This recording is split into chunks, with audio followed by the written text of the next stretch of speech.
permanentemente en contacto co sector profesional e co sector docente, e en este caso nunha porta máis con Portugal. Quixera agradecervos especialmente ao Norte, a Carlos, a Miguel e a Felipe, que veñades hasta aquí hoxe para compartir con nós as vosas experiencias. Xa sin máis tamén, pois por min damos lugar á primeira mesa. Moi ben, pois moitas grazas.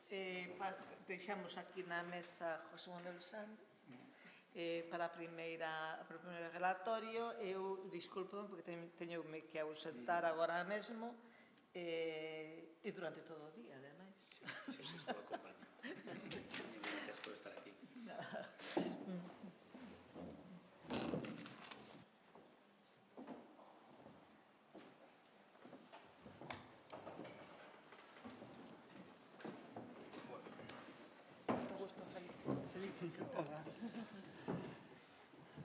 Bueno, comezamos, así somos puntuais, temos aproximadamente hora e media para poder facer un descanso antes da segunda mesa redonda a das 12:30 que coordinará Ana Moreiras.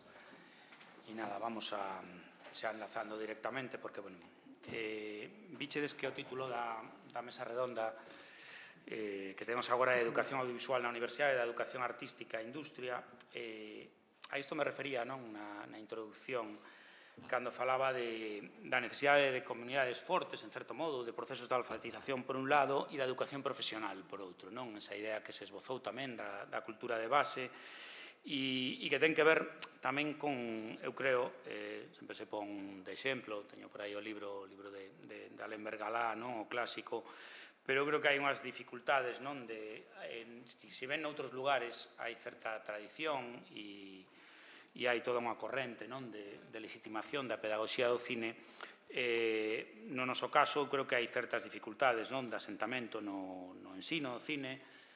As historias de Galicia ou de España e Portugal teñen certas correlacións, a literatura, o desequilibrio entre cine e literatura, a historia da dictadura como algo que percorre históricamente e que toca momentos que son claves, digamos, para facer uns mimbres mínimos, ás veces, e a pedagogía sen liberdade, digamos que non existe.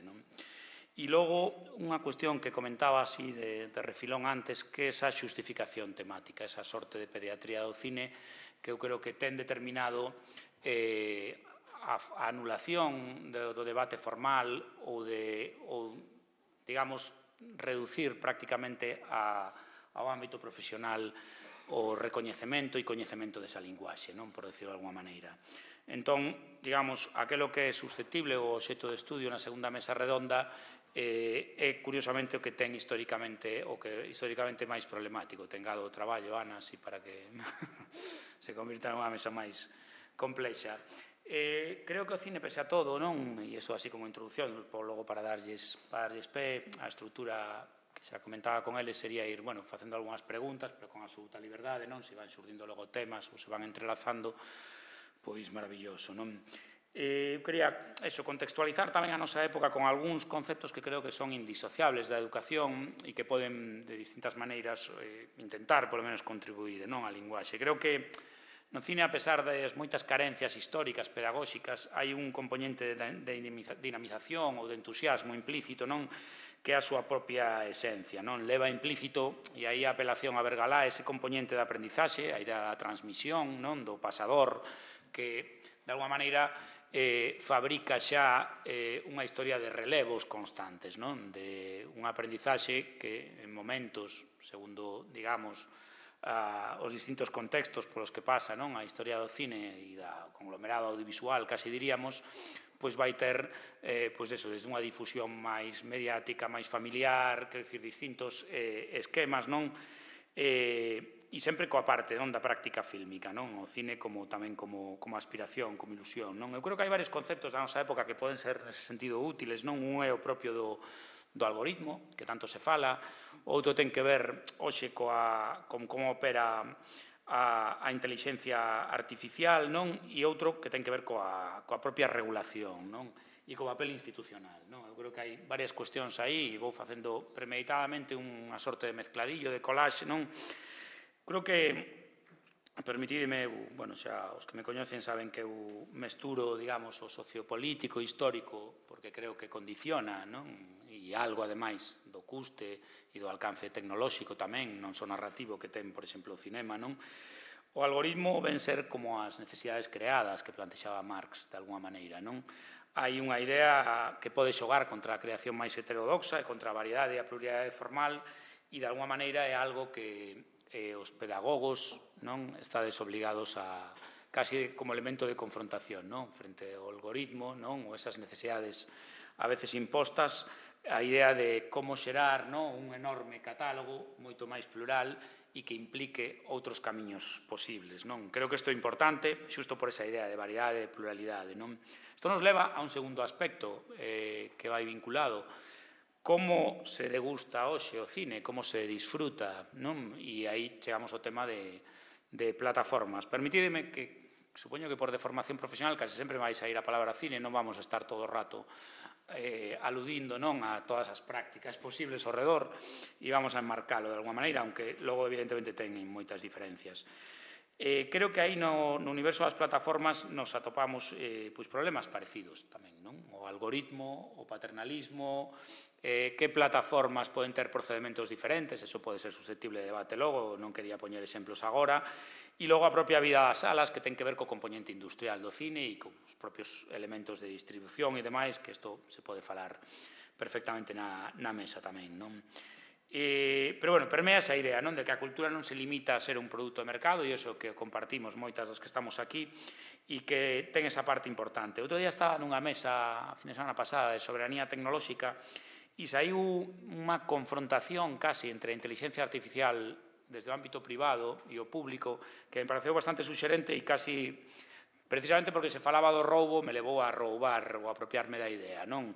Como a inteligencia artificial privada nace do roubo do copyright e como a xente que se dedicaba á cultura libre hai anos, sin embargo, era perseguida, non? E como xa as empresas que o fan, sin embargo, están tendo non quen leva a inteligencia artificial e aí se utilizaba unha expresión que me pareceu moi suxerente que ven do mundo anglosaxón, o free rider, non? Que aquí poderíamos ben chamar o gorrón, non? De alguma maneira, e que é chat GPT, e os comuneros, que serían Wikipedia, non? Aquel lugar onde se incorpora a información dun xeito colectivo e compartido, non? E gratuito, xeneroso, ou, bueno, coas variantes que queirades, non? Parecíame interesante, non? Xusto porque estamos en unha época de sempre, en realidade, pero quero dicir que non é algo que parta de cero a introducción da inteligencia artificial, sino que é todo un proceso, non? Que os procesos tecnolóxicos se diría que requiren regulación, non? E sentido común e prevalecer por enriba de intereses particulares, non? Recordo que ese día, na mesa esta de soberanía tecnolóxica, se falaba tamén dos bitcoins, non? Do esquilme enerxético, de toda unha serie de cousas, non? De como o privado tiña como unha cara oculta e como, sin embargo, demonizado era casi sempre o público, non? Entón, bueno, en virtude deso, e tamén polas propias conexións que ten tanto o sistema educativo como o cinema, non? Xustamente co público, crece esa idea da responsabilidade, non? A posibilidade que hai precisamente de regular, e non falo dunha maneira intrusiva, porque eu creo que a regulación pode ser sinónimo de liberdade e o contrario, a desregulación pode ser sinónimo de opresión, non? Perfectamente, non? Precisamente porque un mundo que non é igual, non? De partida, non?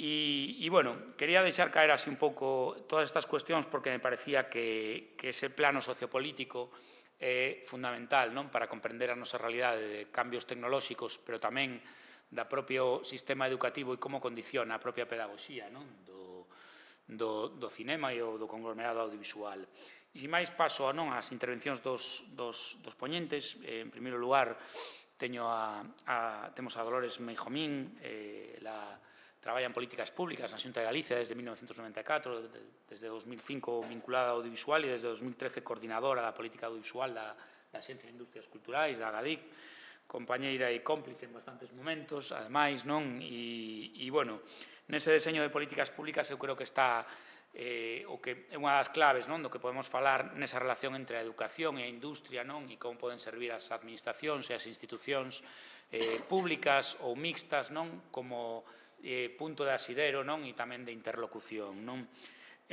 Logo lle darei paso así, pero aproveito para presentarvos a todos, non? Para que xa ese coñecemento. Chelo Loureiro, bueno, máis que coñecida produtora, cineasta, directora, En 2007 crea Habano Producións, gañadora, creo que de 4 Goyas, se non me equivoco, de 12 Mestre Mateo, non?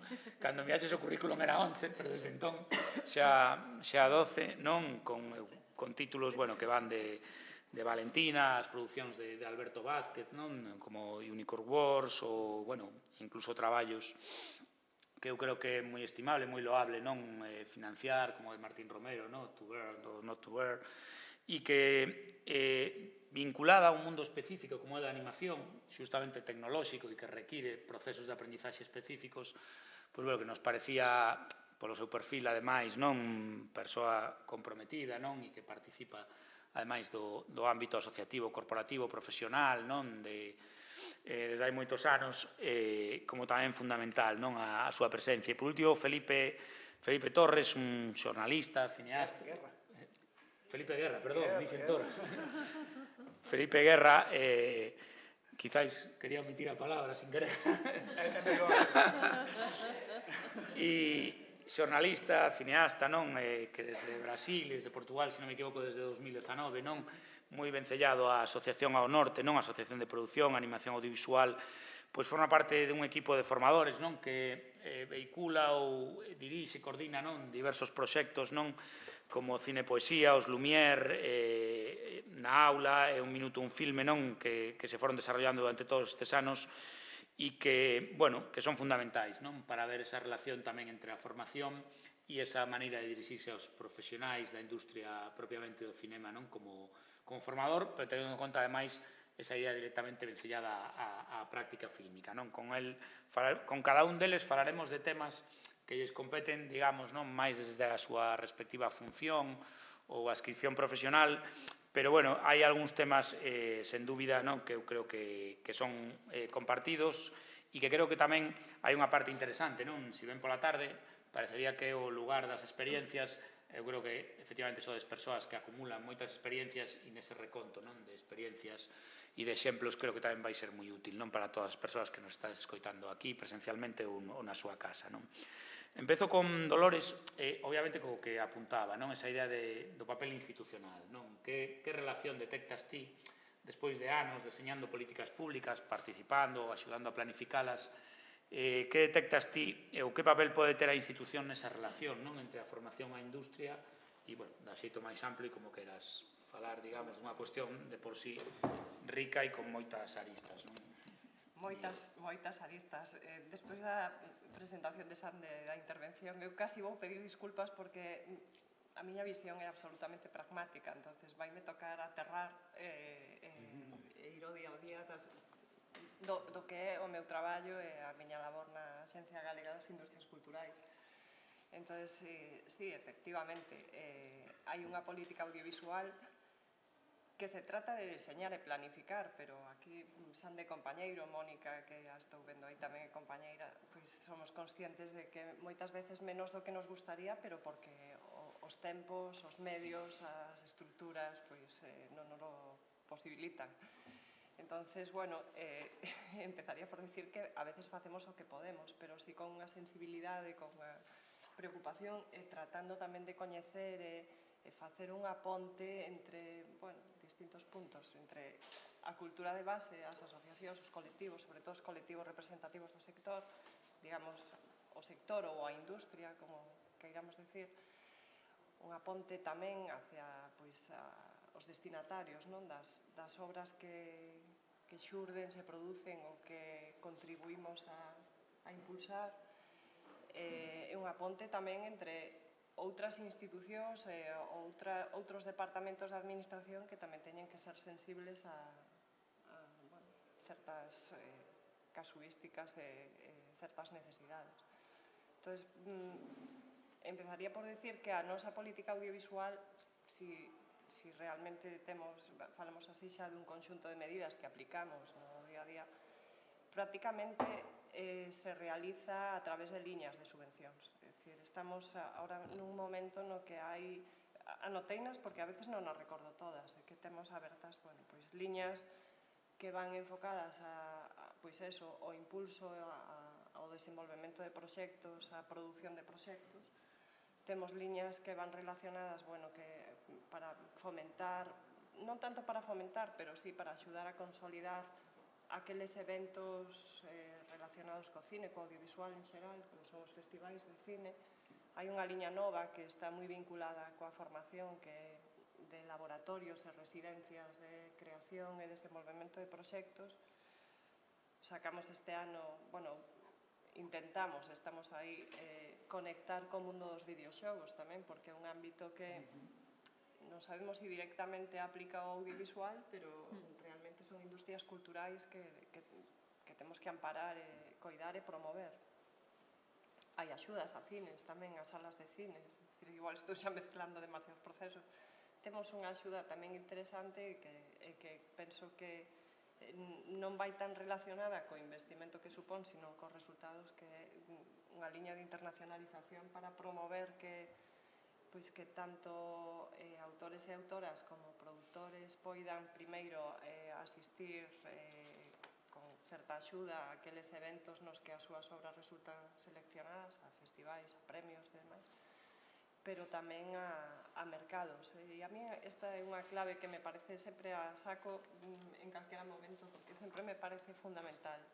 Calquera tipo de formación, e ahora estáme pasando un pouco como a Sande, porque de repente a cabeza veñeme moitas cousas e cóstame ordenalas, non? Pero efectivamente o que decía a presidenta na súa intervención, hai unha secuencia xa formativa en Galicia, hai como un histórico, hai como un punto no que efectivamente hai un alto nivel tanto nas universidades como nas escolas. Eso ao final, todo o que sucede neste momento, cando se fala de que o audiovisual está nun bon momento, nada é casual, todo é produto de que efectivamente se fixe unha labor. E eu, ao igual que Ana Moreiras, tamén faría esa homenaxe aos que nos precederon, os que, por exemplo, no meu caso, efectivamente, Manolo González, nós, vamos, ali en Agadic, tratamos de coller a estela en certas cousas que efectivamente foron pioneiras e diron moi bons resultados, e tratamos de continuar, igual aplicando novas visións que moitas veces nos viñan impostas pola propia administración, por certos procedementos á hora de traballar, pero que sí que tratamos de manter, e aí, estou falando directamente destas liñas de axudas que hai para impulsar os novos creadores e creadoras, é dicir, liñas que van relacionadas coa escrita de guión, ou que van relacionadas coa realización de curtametraxes, que ampliamos tamén ao remate desas curtametraxes xa realizadas ou as primeiras películas. E logo tamén faría unha mención ao que ven de atrás, porque guste ou non guste, hubo unha etapa en Galicia a finales dos 90 no que un político que ao millor parecía moi anacrónico, pero tuvo unha visión e pensou que o audiovisual era necesario e creouse ademais unha lei de cine que temos en Galicia realmente antiga e que toca modernizar do ano 99, se non me equivoco. Pero sí se tomaron medidas, sí se adquiriron competencias e aí sí que se empezou a traballar en cine, en audiovisual. Creouse a Filmoteca de Galicia, foi tamén cando apareceu Televisión de Galicia, é dicir que hai que tamén se dieron unhas circunstancias, é dicir que non vimos da nada, non hai unha explosión aí, digamos, como repentina, sino que todo procede do que vete atrás, dun sector, dunha industria, da consideración do audiovisual como un sector estratégico, eso é. E dunha industria que, ademais, como moi aberta, moi capacitada e moi emprendedora, que ao mellor tamén vai no ADN da sociedade galega, pero efectivamente que se atreveu, que rompeu fronteiras e que intentou contextualizar o seu traballo e o que se fai no día a día, onde estamos, no contexto europeo e no contexto global, pese a que ahora estamos vendo que volvemos á autarquía, pero efectivamente hai que pensar con unha visión global a hora de concebir cine, a hora de concebir audiovisual. En o que ten que ver directamente coa formación, é certo que si hai un programa que vai relacionado co ámbito educativo e que desenvolve con moito éxito Mónica García a través, na Filmoteca de Galicia, pero non temos como un programa específico de formación dentro da Axencia Galega das Industrias Culturais probablemente porque sí, seguramente nos falte certa conexión coas universidades e coas escolas, pero é que a nosa conexión directa está coa industria. Entón, sí que tratamos de atender, de estar coa industria e cos colectivos non representativos do sector. Tratamos de atender e de ir un pouco a demanda de implicarnos en aquilo que pensamos que pode ser beneficioso ou útil nese momento, porque aquí tamén engado que o audiovisual é moi cambiante. Está nunha constante revolución.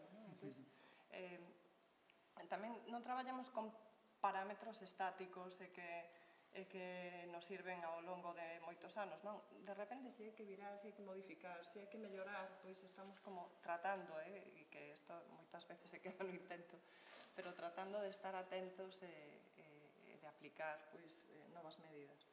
Entón, aínda que non teñamos un programa definido, sí que temos accións. Ahora mesmo, por exemplo, estáse a desenvolver na Filmoteca de Galicia un programa que xa lle puxemos nome hai moitos anos, que se chama Galicia Pro Filme, que trata de acoller todas aquelas accións que poden axudar, se non a formar, si a informar ou a conectar profesionais incluso, é dicir, que ten como moitas vertentes, e o que tratamos é de achegar profesionais referentes a Galicia que se conecten e contacten cos profesionais de aquí.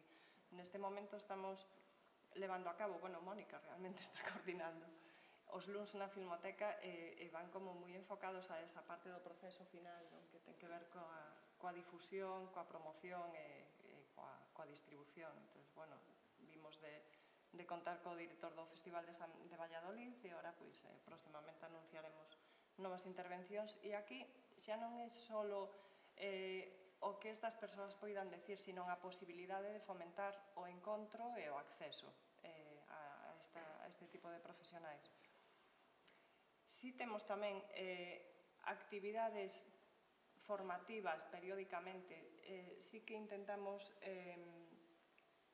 aplicar esa visión internacional, vaiche tocar Portugal tamén, internacional, pois da man de laboratorios ou de programas xa moi consolidados e cos éxitos xa moi medidos e moi recoñecidos, como poden ser o famoso EAVE, que é un laboratorio, taller, obradoiro, é como un programa que se desenvolve en varios obradoiros ao longo do ano e que vai dirixido principalmente a produtores, pero ao mesmo tempo son produtores e produtoras que acuden a eses programas baixo selección, e ademais unha selección bastante exhaustiva e rigurosa, acuden cos propios proxectos. Entón, é un lugar onde se desenvolven proxectos e onde se lles dan unhas chaves que ao mellor é unha visión, sobre todo, moi internacional, aquí moi europea, tamén hai que decir, que axuda a conformar estes proxectos. EAVE estuvo en Galicia dúas veces, hai anos estuvo tamén o Torino Series Lab, que era unha cousa parecida, pero dirixida á creación de series. O ano pasado fixemos un obradoiro como moi quirúrxico, así con moi poucos asistentes, pero con guionistas de cine e de series, aquí vou xa abandonar a parte de series e todo de cine. Eran 4 persoas que traballaron con un obradoiro moi exitoso e moi curioso, que traballa moito a escritura de guión, pero desde a fase previa á escritura, desde a fase do concepto, de darlle forma. Penso que resultou interesante. Son cousas como en todo o que ten que ver co audiovisual que veremos dentro de anos. Aquí tamén hai que ser corredores de fondo pacientes. Estou contando así un pouco por riba as accións que temos vinculadas, pero se vedes que me enrollo, eres o que mandas. E estamos nun programa que realmente temos que facer un esforzo por implicar máis aos guionistas e as guionistas de Galicia, que nos falta chegar e conectar con este público obxectivo que se chama European Writers Club, que naceu da man de unha asociación danesa amparada polo Instituto Danés de Cine é da Axencia Galega das Industrias Culturais, somos socios fundadores. Vouno contar así porque merece a pena saber en que estamos a veces, que son como proxectos que concibes como moi a longo prazo, pensando e confiando, que o mellor sai mal, non? Pero confiando en que algo bo vai traer, ou polo menos, cando menos, esa conexión entre profesionais. Entón está dirixido tamén á creación de series, aínda está buscando o seu lugar, porque é un programa piloto que tuvo xa 2 edicións, conta co apoio da Unión Europea, co apoio da Comisión Europea, non é un programa que este dentro de cultura, precisamente, está dentro da Comisión. Na súa primeira edición tuvo un apoio, solo para explicar un pouco a magnitude, de 1 millón de euros, recurrentemente está se obtendo esa subvención para proseguir con este programa. Estamos e mantémonos e pensamos que hai que perseverar aí pola sinxela razón de que parte do obxectivo principal deste programa é conseguir unha narrativa e unha visión europea á hora de concebir as series en todos os aspectos, non? Historias comuns que nos unen, pero tamén esa visión de guionistas de outros territorios que poden enriquecer ou que poden axudar a que esas obras circulen. E aí traballase tamén no momento inicial da creación. Logo xa se van incorporando canles nacionais de televisión, están prácticamente todas as canles nacionais de países europeos, menos España, que nos está costando conseguir que Televisión Española e aí pois é unha eiva que para nós ten este programa, pero seguiremos aí intentando. Pero están pois desde France TV ou ZDF de Italia, a cadea nacional irlandesa. Entón, bueno, ao final, cando menos, o que consigue é que os guionistas de aquí convivan, se conecten, intercambien experiencias. Temos unha experiencia máis práctica que o mellor que se pode contar. Lidia Fraga ven de colaborar na escrita de guión dunha serie búlgara. Nunca pensou que iba a escribir da man dun guionista búlgaro unha serie, pero pasou. Entón, para nós este exemplo tan puntual é como un gran éxito porque sabemos que se pode e que temos que perseverar aí. Por iso me paro neste programa, porque todos os foros aos que me toca ir ou ver a xente, así que normalmente estou ali metida na oficina, pero cando teño a oportunidade conto porque é algo que temos que dar a coñecer e ademais que non se vai circunscribir únicamente a series, sino que se abrirá a cine e aí penso que temos que estar. E logo sí que hai 2 programas directamente vinculados, e xa remato así con esta exposición, vinculados coa universidade, que se están levando demanda á Universidade de Vigo. Un é a UGAL, que se fai na Facultade de Pontevedra e realmente é un ciclo de masterclass onde Chelo te participado, onde a través da proxección dunha obra, unha cortametraxe, unha película, un capítulo de serie, sí que se xenera un debate, sobre todo un intercambio cos estudantes, pouco para aplicar unha visión como máis real e un coñecemento máis directo do medio. E outro programa que se impulsa a través da Fundación Carlos Casares, tamén coa Universidade de Vigo, que é o CEMAC, que se desenvolve anualmente en Celanova.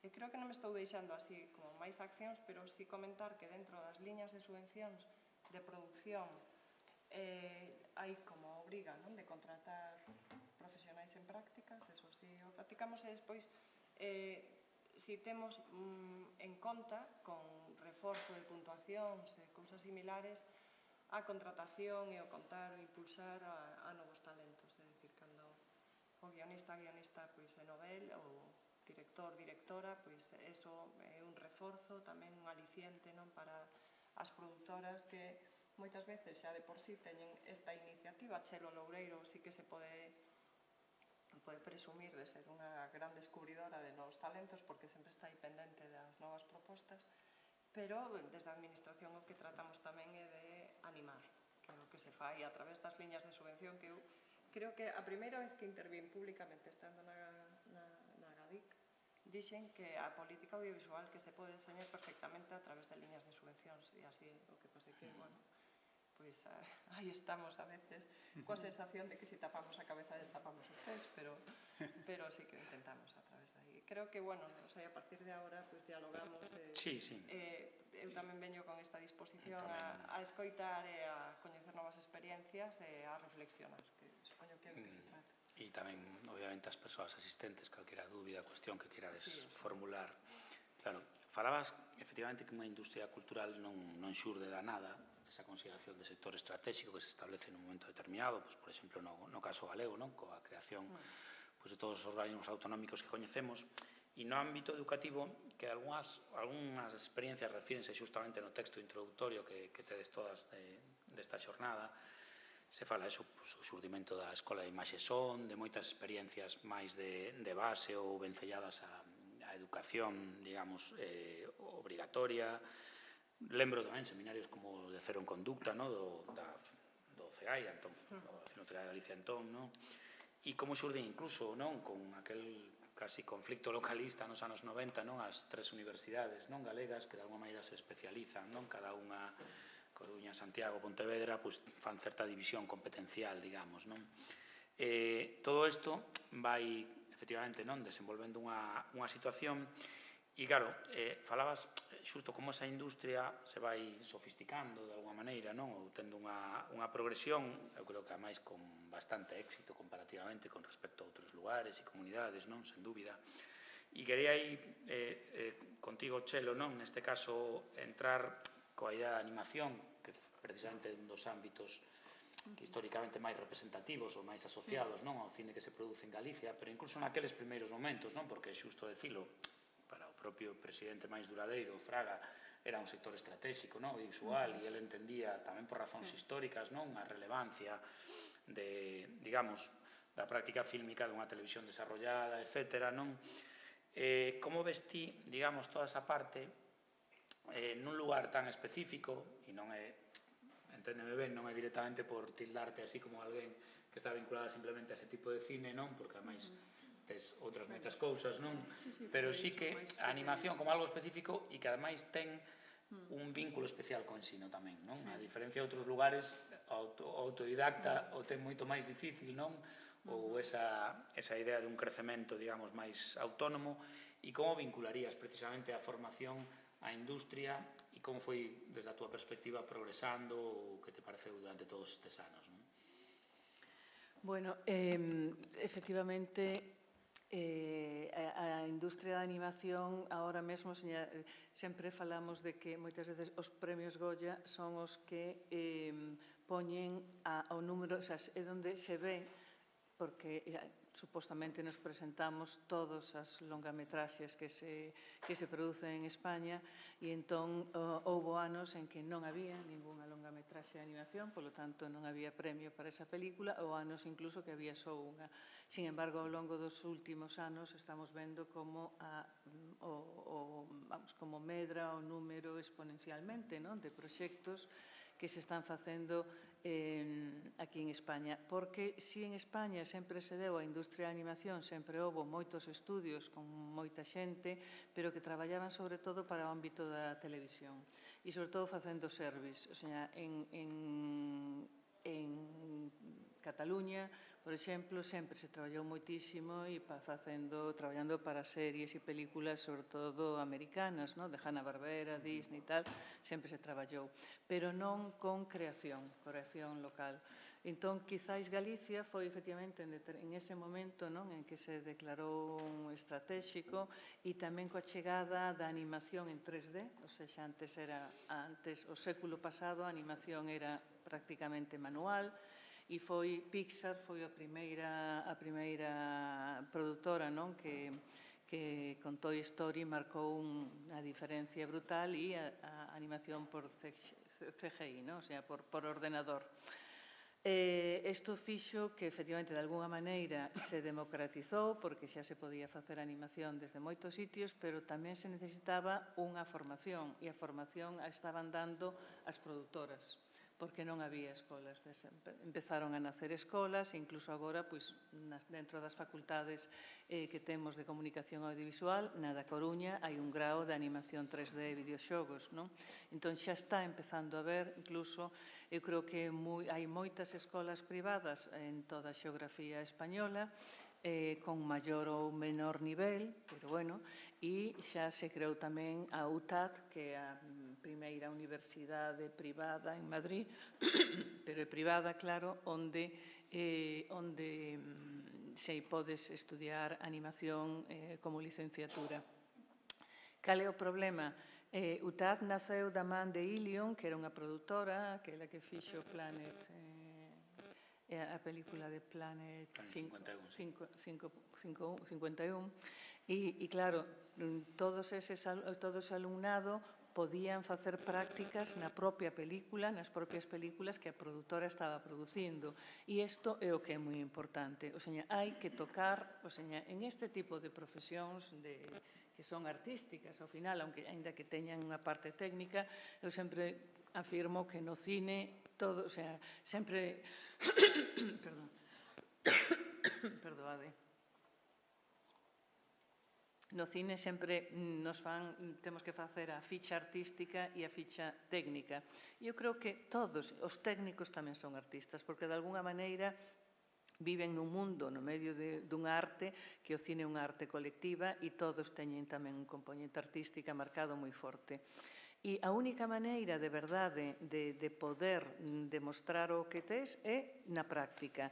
A teoría vale de pouco. E eu creo que a mellor aí era onde habería que empezar a... Eu creo que ni siquiera hai que innovar, que copiando aqueles sitios onde se están impartindo esta formación dunha maneira diferente e que de verdade funciona. E funciona porque todos os que salen das escolas normalmente, cando o alumnado todo que sae das escolas non se pode incorporar ao mundo laboral. Non nos vale, ningún. Porque nós necesitamos profesionais pois con unha certa excelencia. Pero podemos coller tamén juniors, pero o problema é que non están, moitas veces non coñecen o software porque estas escolas ou estas universidades non teñen orzamento para mercar a última tecnoloxía. E isto, como decía Dolores, é unha profesión, é un sector que evoluciona cada día. E como non esteñas aí ao final, pois estás perdido, porque realmente a tecnoloxía te permite facer cousas e facer que antes, pois ao mellor te costaban moitísimo máis tempo e con profesionais tan cualificados que era difíciles atopar, porque se estaban nunha película, pois xa non podían vir a túa, e así, non? Entón, eso é necesario, pensar que eu xamais lle pido un título a alguén que contrato. Xamais, o que lle pido é pásame o teu reel, pásame o teu... Non? Claro, é o de menos. O donde estudia... Bueno, se nota, efectivamente, en canto pasan o reel, automáticamente xa nos damos conta de donde veñen, máis ou menos, non? E iso é moi importante.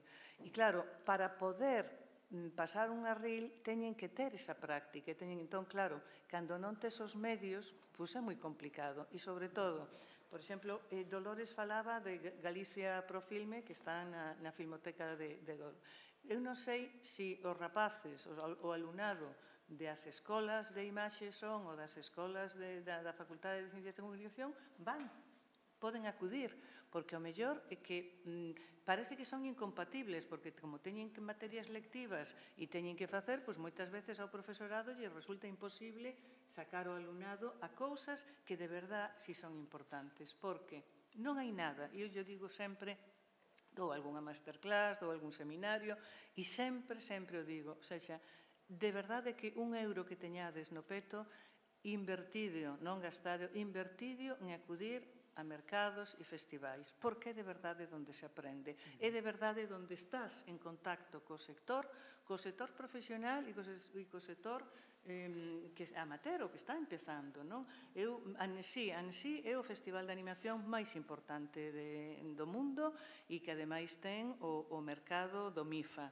Bueno, é que están todas as escolas francesas ali, porque, aí durmen a 20 kilómetros e tal, porque Francia é carísima e no momento dos festivais, bueno, xa sabemos todos como está o tema de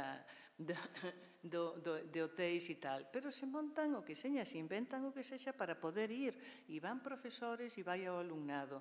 Claro, outro día estaba eu na facultade daqui da Coruña e me decían o profesorado que non poden, que eles poden sacar a título persoal, claro, invisten a ir a algún mercado, a algún festival eles, pero que tamén é moi complicado porque non se lle permite ao profesorado ir, ou seja, cando debería de estar moi valorado que a xente, que de verdade, que o profesorado que está formando a ese alumnado que poida de verdade ter esa experiencia e saber como funciona o mundo real, o sector real deste negocio, desta industria.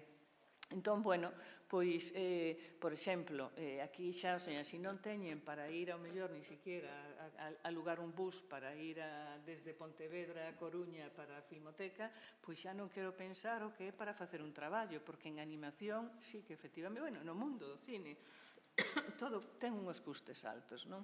Entón, pensar, por exemplo, Isabel Erguera, a directora de O soño da sultana, un traballo magnífico, que ela está dando clases, ela é licenciada en Belas Artes e está dando clases en Alemania, nunha universidade pública, pero que é solo de animación.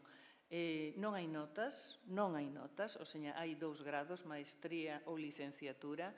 Aos alumnos, en canto entran, teñen todos 7.000 euros cada un para poder facer eso. Van a traballar. Por suposto, teñen clases teóricas e moita práctica, porque do que se trata é que saian da escola con un traballo firmado por eles. Eso é o máis importante para acceder xa de inmediato a un posto de traballo. Entón, se lles dan 7.000 euros a cada alumno, eses 7.000 euros son para gastos de produción, non de materiais, que a universidade ten todos os materiais, todo o software que poidan necesitar, todo, senón para aquelas cousas extra que non teñen, pois, por exemplo, casi todos fan curtametraxes ou fan, bueno, algún tipo de traballo así. Música, hai que poñer música. Bueno, pois eles poden, por suposto, ese 7.000 os administra a propia a productora, digamos, da universidade, non se lle dá ao alumno. E entón, eles van poder, actores que a mellor teñan que poñer voces ou teñan que incluso actuar, porque pode haber animación misturada ou incluso interpretada, se unha rotoscopia, non? En fin, todos aqueles custes que a universidade non pode ter, porque son os fan profesionais, outro tipo de profesionais. E, bueno, e salen dali todos cun traballo que para, de verdad, menos títulos e máis traballo. Eso, en o noso sector, é fundamental.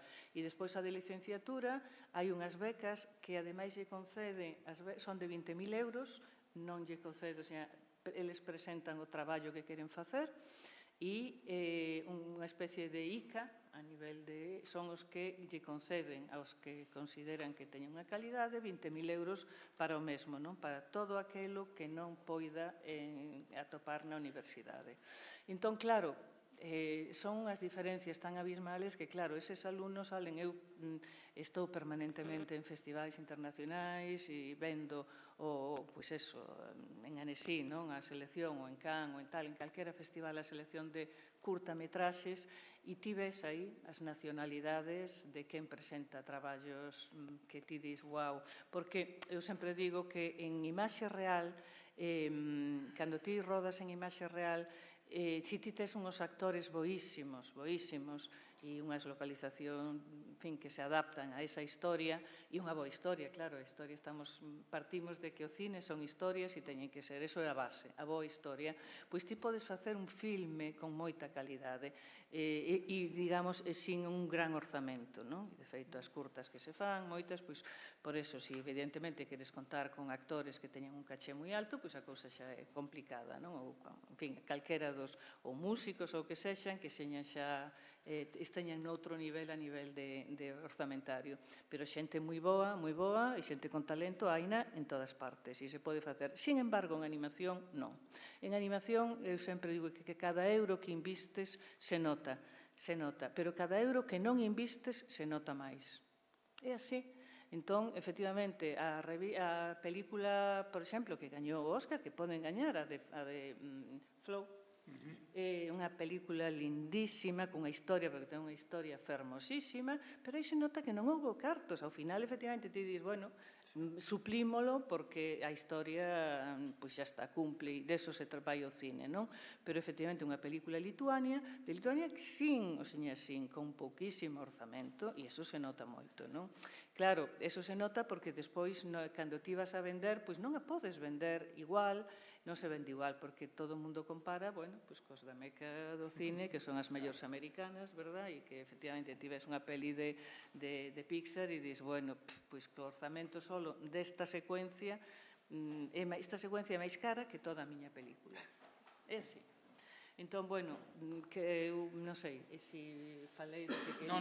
Ben, sí, porque además agradece que fales de exemplos que funcionan, non? No sentido práctico. Entón, claro, ese alumnado que sale desas facultades está a anos luz dos que salen das nosas, entendedes? Entón, poden xa empezar a traballar en proxectos, porque é así, porque xa teñen unha experiencia, xa teñen tal, e automáticamente poden sair e traballar no que elixan, porque sí que é certo que agora mesmo temos graves problemas para topar profesionais no mundo da animación.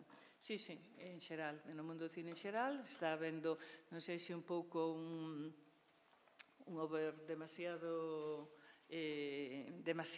ao mellor, habería que empezar a pensar se hai unha inflación de películas ou de proxectos, pero vamos, a nos o que nos ocasiona é un grave problema a hora de atopar, desde logo, profesionais seniors, ademais, que son os que necesitamos. O seja, que quen queira traballar nesta industria vai ter traballo sí ou sí, o que pasa que ten que ser bo, claro, eso é así. Ben, logo, se vos parece, falamos tamén de posibles solucións, orientacións que podemos facer ante situacións que detectades. Vou rematar con Felipe Guerra esta primeira quenda, esta primeira ronda de intervencións. Na mesma liña, ti atendes a distintos oficios dentro do cinema e agora, nesa parte docente, vencellado á Asociación ao Norte, como ves esa relación entre a formación e a industria entendida como sector profesional, digamos, non? E cal é a situación que detectas e cales crees que son as claves dese vínculo, porque ademais, logo, si queres, o desenvolvemos nunha intervención posterior, porque creo que tes algúns exemplos concretos de ensino incluso vinculado a materias ou a cuestións que non son propiamente do ámbito audiovisual e como iso tamén funciona a veces como un sortilexio, unha nova relación neste caso co alumnado, pero alumnado que aspira a unha condición profesional. Perfeito. Bom, antes de mais, eu peço licença para falar em português com sotaque brasileiro. Globalização. Obrigado pelo convite, obrigado pelo espaço. Bom dia a todos. É uma honra estar aqui ao lado da produtora do Unicorn Wars, que é um filme que eu gosto muito. E pronto, eu vou dar umas voltas para chegar na tua resposta, porque eu queria comentar algo que as minhas colegas falaram também. Claro. Eu tenho duas experiências nesse campo do ensino, digamos, ensinar a linguagem audiovisual, que é a brasileira e a portuguesa. Por coincidência, em ambas, escutamos basicamente uma mesma frase: não há dinheiro. Percebe? 2 semanas atrás eu estive aqui em Santiago também, num outro evento chamado Cine Educa, no Ateneu de Santiago, onde estava uma plateia tomada de professores. E estávamos também a discutir cinema, educação e cidadania. E falando de projetos e vários exemplos e tal, e de repente um professor mais velhinho levanta a mão e diz: isso tudo é muito bonito, mas como é que fazemos nós? O governo nos dá smart screen, câmeras, etc, etc, etc. Mas e como é que nós aprendemos a linguagem? Como é que fazemos? Quem é que vai dar curso para nós sabermos usar essa tecnologia? Percebe? O professor já mais velho. E isso ele queria que tivesse formação para professores saberem ensinar cinema, percebe? E eu, na hora, não respondi a ele, mas depois eu fiquei a pensar. Realmente é uma questão. Hoje é tão fácil todo o processo, né? Eu peguei a transição do analógico para o digital, mas hoje todo mundo pode fazer filme com essa ferramenta. A questão da distribuição, que era um problema tão grande, hoje está resolvido com essa outra ferramenta, percebe? Mas cria-se um outro problema, que é a parte boa do processo, a democratização, né? Todo mundo pode fazer o filme. A parte ruim do processo é a democratização. Todo mundo pode fazer um filme. Como é que separa essas coisas? Como é que você explica para essa gente toda, olha, alto lá, todo mundo pode fazer, mas há uma linguagem, há regras, há coisas, né, para serem seguidas. Então, esse professor me pôs a pensar mesmo, como é que nós poderíamos criar um ambiente em que os professores também fossem auxiliados a usar a linguagem audiovisual em escola, porque às vezes os alunos, o alunado sabe mais do que eles sobre a matéria, percebe? Tem algum professor aqui hoje? Não? Opa, então... e eu acho que esses projetos que a Unorte desenvolve em Portugal ajudam em grande parte isso, porque eu acho que não é a questão de pegares e ensinar o professor a linguagem audiovisual, mas colocar um artista, um cineasta, ou o que quer que seja, um roteirista, um produtor na sala de aula para ajudar o professor naquilo. E se o professor tiver interesse mesmo, ele vai também pegar carona nisso e fazer qualquer coisa. Porque, afinal, fazer arte não é como fazer bolo. Fazer bolo você ensina fácil, mas como é que você ensina, por exemplo, a fazer um filme, a escrever um livro, a pintar? Não é assim tão fácil, depende de sensibilidades de cada um, né? Então, esses projetos de formação da Unorte, eles são oferecidos a escolas e eles ocorrem em horário de aula, não é extra classe, é em horário de aula mesmo. E tem uma porção de projetos, tem projetos que levam alunos para o cinema, por exemplo, tem projetos que comentam filmes. Eu vou falar de 2 especificamente que eu desenvolvo, que já esse é o 4º ano que estou a fazer isso, desde que vim a Portugal. Que um chama-se Cine e Poesia, outro chama-se Os Lumière na Sala de Aula, chamava-se, que foi alterado. O Cine e Poesia é um projeto que eu me apaixonei, primeiro porque me deu a oportunidade de conhecer poetas portugueses que eu só conhecia de nome, não conhecia a obra. E segundo, porque dá uma oportunidade de abrir um leque muito maior de opções para os alunos do que, por exemplo, se você desse um guião fechado, por exemplo, um filme, sei lá, um guião de um filme. Um guião de um filme, basicamente, o que você tem que fazer está ali. José entra pela porta, senta à mesa, fala ao público, cada um vai pensar como filmar isso, percebe? Mas é uma coisa fechada. O poema é mais abstrato, é mais simbólico. Então, ao ler aquilo, você tem múltiplas oportunidades para adaptar aquilo para a linguagem audiovisual, né? E o que eu percebo é que isso também nos ajuda a trabalhar a cidadania em sala de aula.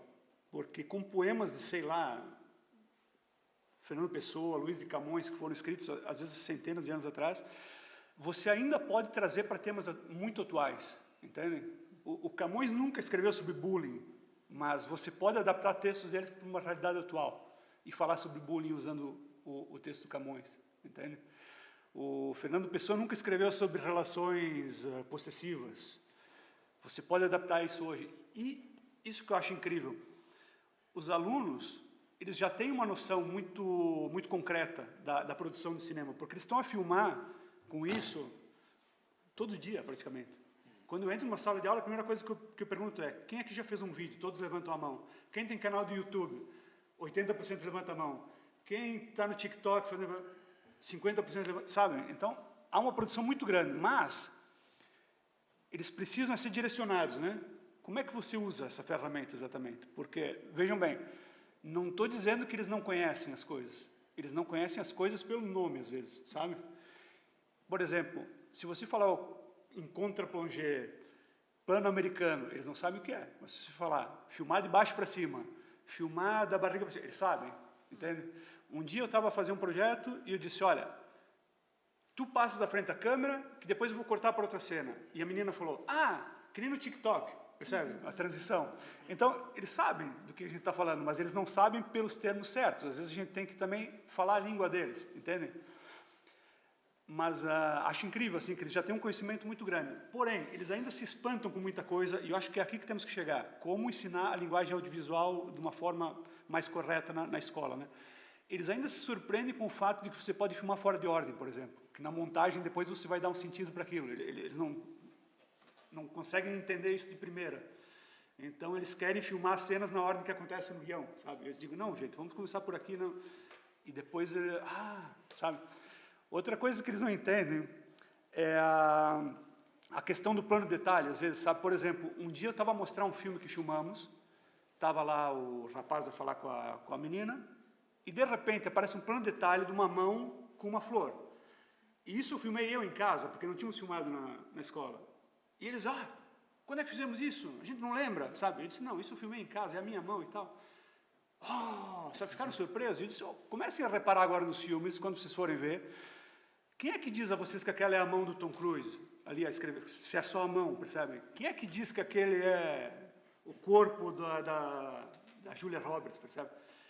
Então eles começam a entender melhor essa coisa da linguagem, da montagem, e eu acho que esses projetos nas escolas nos ajudam a trabalhar isso.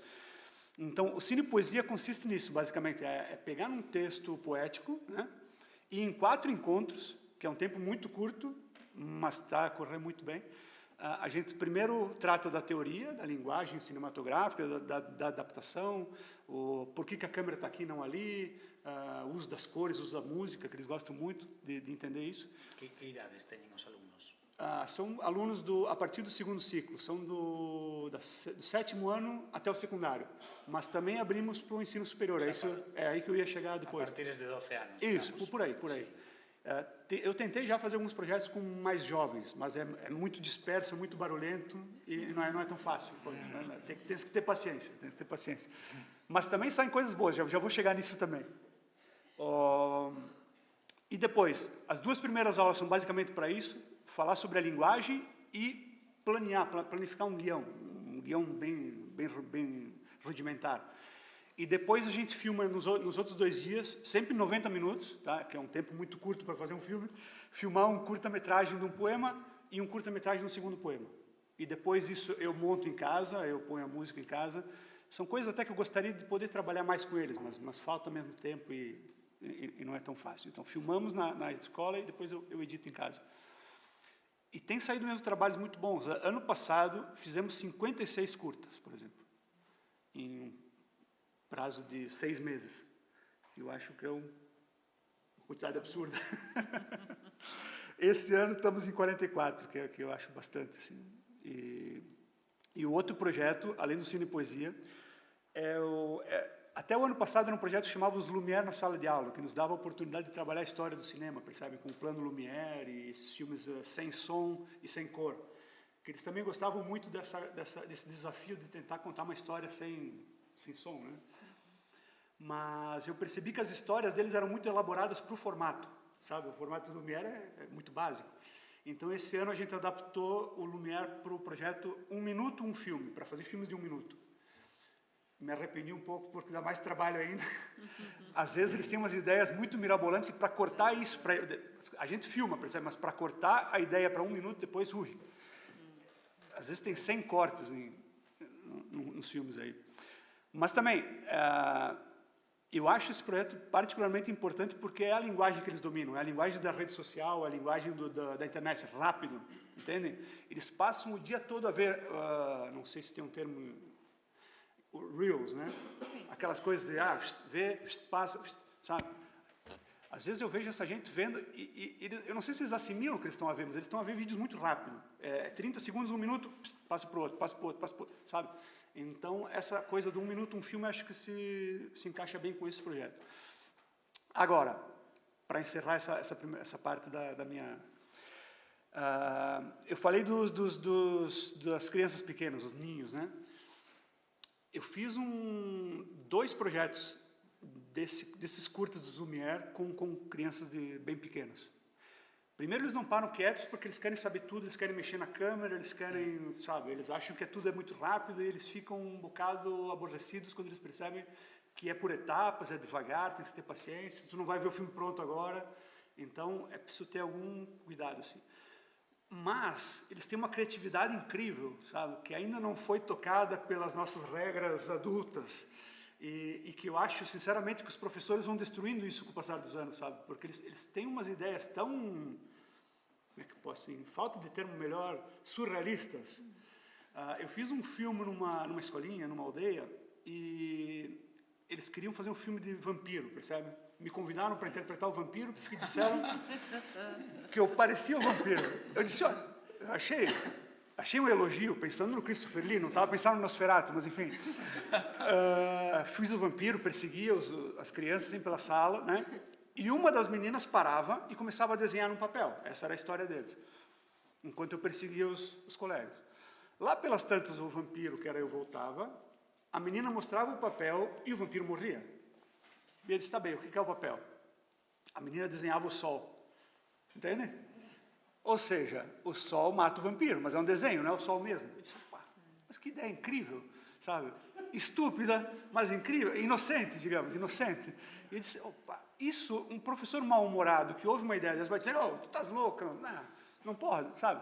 E eu achei tão incrível aquilo, eu disse, precisamos ouvir mais essas crianças pequenas, sabe? Porque antes que a vida adulta destrua essas ideias tão inocentes, né?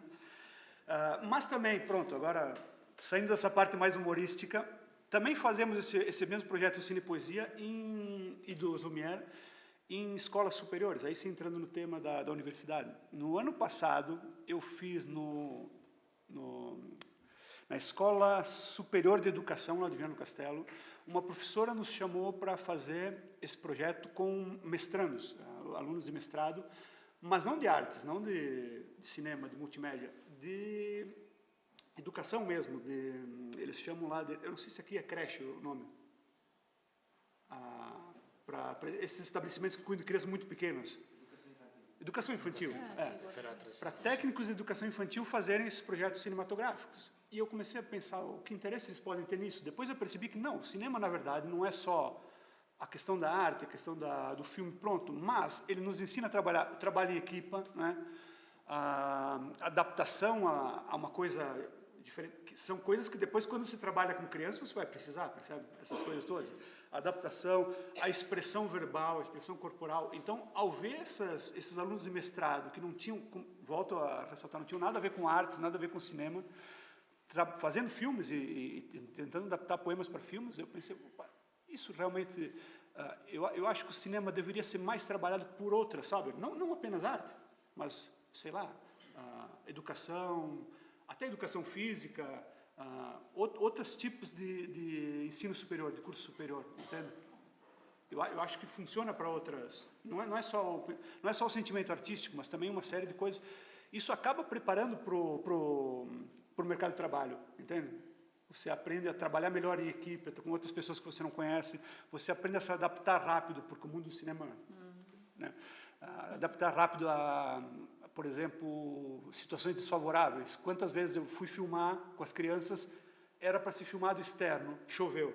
Tivemos que adaptar para dentro da sala de aula. Então, pronto, isso pode ser usado no mercado de trabalho facilmente. E muitos dos jovens, agora encerrando, muitos dos jovens que já passaram por esse projeto em outros anos, eu percebo que estão a buscar profissionalizar-se, cursos de multimédia, sabe? Ou até fazer cinema. O que me deixa muito feliz, porque não sei se não plantei ali uma semente para o futuro. Pelo menos eles aprendem a fazer vídeos melhores para as redes sociais. Eu acho que já é um avanço virar o telemóvel assim, sabe? Que é a primeira coisa que eu falo para eles. Então, quem sabe os futuros realizadores, os futuros cineastas saiam desse projeto. Acho importantíssimo que se trabalhe a linguagem audiovisual na sala de aula. Nem que seja para não fazer filmes, mas só para comentar filmes e analisar, entende? Depois voltamos ao tema. Educar exato, educar a mente, tornar cidadãos melhores, digamos. Sí, hai varias cousas, non? Que un pouco como resumo de palabras de todos, non? Cada época, evidentemente, ten as súas tendencias, as súas particularidades, non? Ti agora, Felipe, estabas falando, bueno, das novas xeracións, non? E, digamos, o uso e a percepción que teñen, non? Do audiovisual. Chelo se refería tamén á necesidade dun coñecemento previo, non? E non queda claro que exista en todos os casos, non? E aí vamos ao que é tamén unhas grandes asignaturas pendentes, non? Esa cuase ausencia, por lo menos nun sentido universal e obligatorio, non? E por iso estamos falando de experiencias máis particulares no ensino obligatorio do audiovisual, non? Que é unha cousa que chama a atención. Cada vez é máis importante e, sin embargo, está presente, pero presente, bueno, hai exemplos, non? Que todos temos, e asignaturas e cuestións, pero como ti decías, a educación física e as matemáticas están sempre, e as artes non necesariamente, non? E é algo que chama a atención, porque que facemos, non? Claro, que son as solucións. Non se trata que, levando a outro extremo, que desaparezan do canon cinematográfico, digamos, nomes que pensábamos irrenunciables, non? É dicir, un pode falar hoxe cun rapaz, e o rapaz, pois, o mellor, morreu David Lynch, e quen era ese, non? Sí. Claro, o sea, ou quen era Marlon Brando, ou, non sei, ou Bette Davis, ou quen queirades, non? O sea, Evidentemente, é unha cuestión cultural e que ten que ver tamén con como se van incorporando as capas do audiovisual. Non ti falabas de alguma maneira da destreza, non? Eu creo que a destreza é un elemento distanciador para os rapaces. Cando eles ven cousas moi boas, o anterior xa non lles parece, non? De alguma maneira. E iso é unha diagnose que se está facendo por parte de moita xente da historia do cine, quizáis porque non accedes á historia nos anos máis mozos, non? Máis cativos, digamos, non? Botades en falta ese coñecemento previo e esa presencia no ensino, por un lado. Como credes que se podería solventar eso, máis aló de plans, digamos, académicos, non?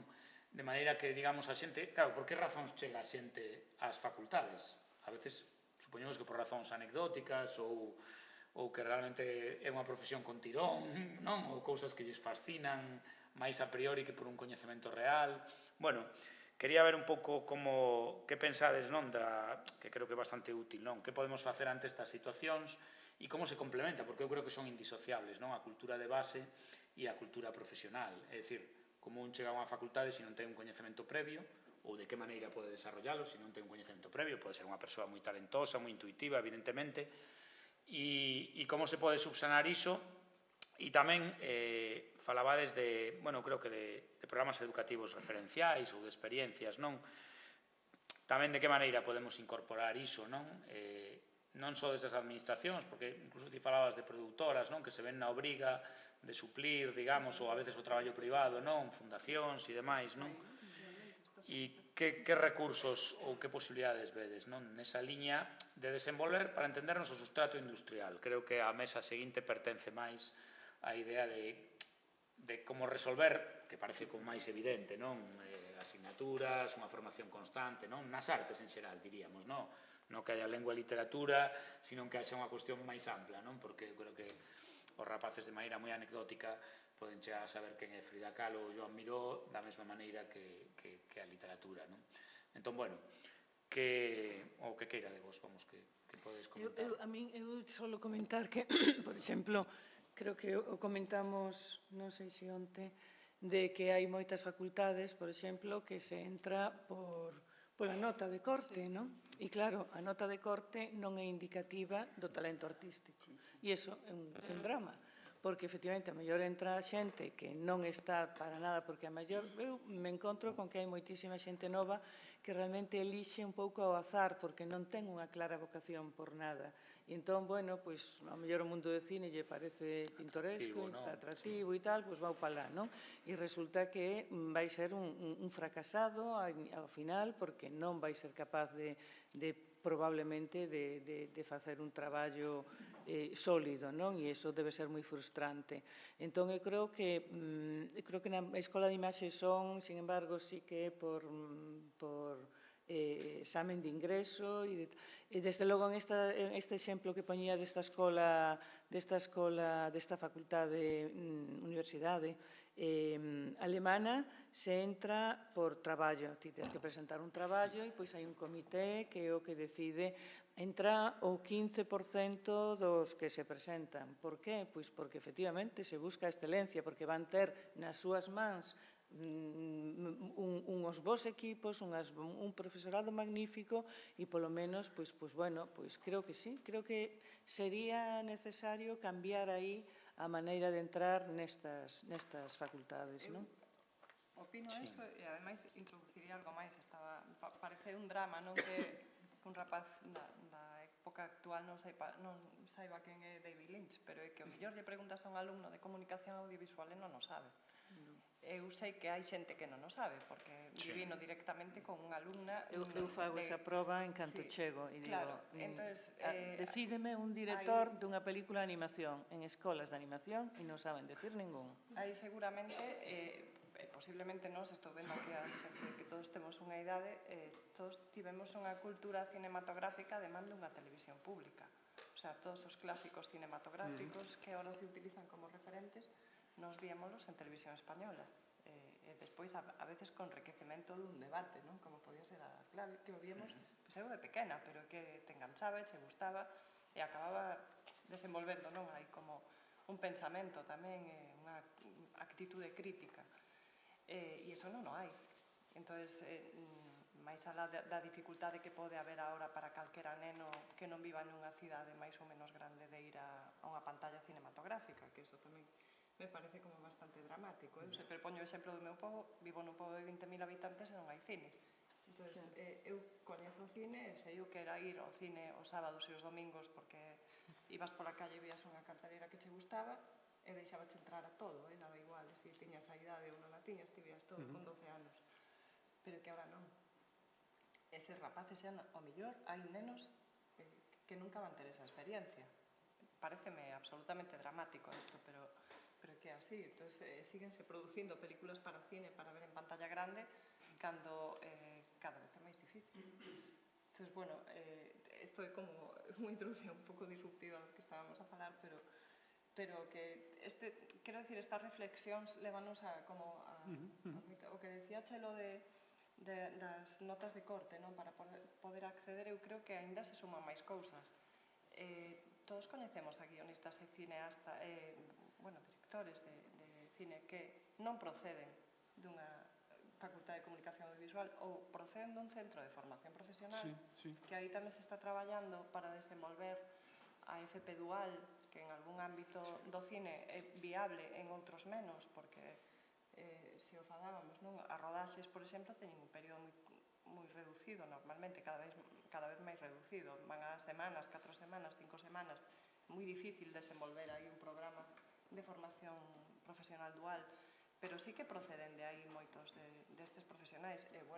Metería, pois, directores de producción, metería de fotografía, de iluminación, é dicir, todos estes ámbitos, non? Os que como decía Chelo, todos son artistas. Estamos aquí pensando nos creadores, pero todos son artistas. E logo, as propias facultades, porque hai moita xente que procede de facultades de filoloxía, da facultade de historia, que ter esa formación humanista tamén é como moi necesaria, non? Para pensar, concebir, contar historias. Bueno, non sei, por aí hai como moitísimo análise para facer. Para ajudar a traumatizá-los. Eu estou facendo papel de sábado. Eu no Brasil eu fiz estágio numa faculdade de cinema e os alunos, nenhum tinha visto Citizen Kane, por exemplo, que foi durante meio século o filme americano mais importante, se ainda não é. E ano passado, em Viana do Castelo, num curso de multimédia, eles não sabiam quem era o Tarantino, que para mim era a coisa mais jovem, moderna e revolucionária, né? Eles não conheciam. Agora, eles não conhecem os nomes e os filmes, mas eles conhecem cenas, recortes, pedacinhos, eles conhecem, percebe? Porque eles estão a consumir isso em etapas. Então, por exemplo, eles não conhecem o Tarantino, mas todos eles conhecem aquele meme do Leonardo DiCaprio segurando um copinho, que é do Django Unchained. Todos eles conhecem o meme do Leonardo DiCaprio apontando assim, que é do Once Upon a Time in Hollywood. Então, se você mostra a imagem, isso eu conheço, percebe?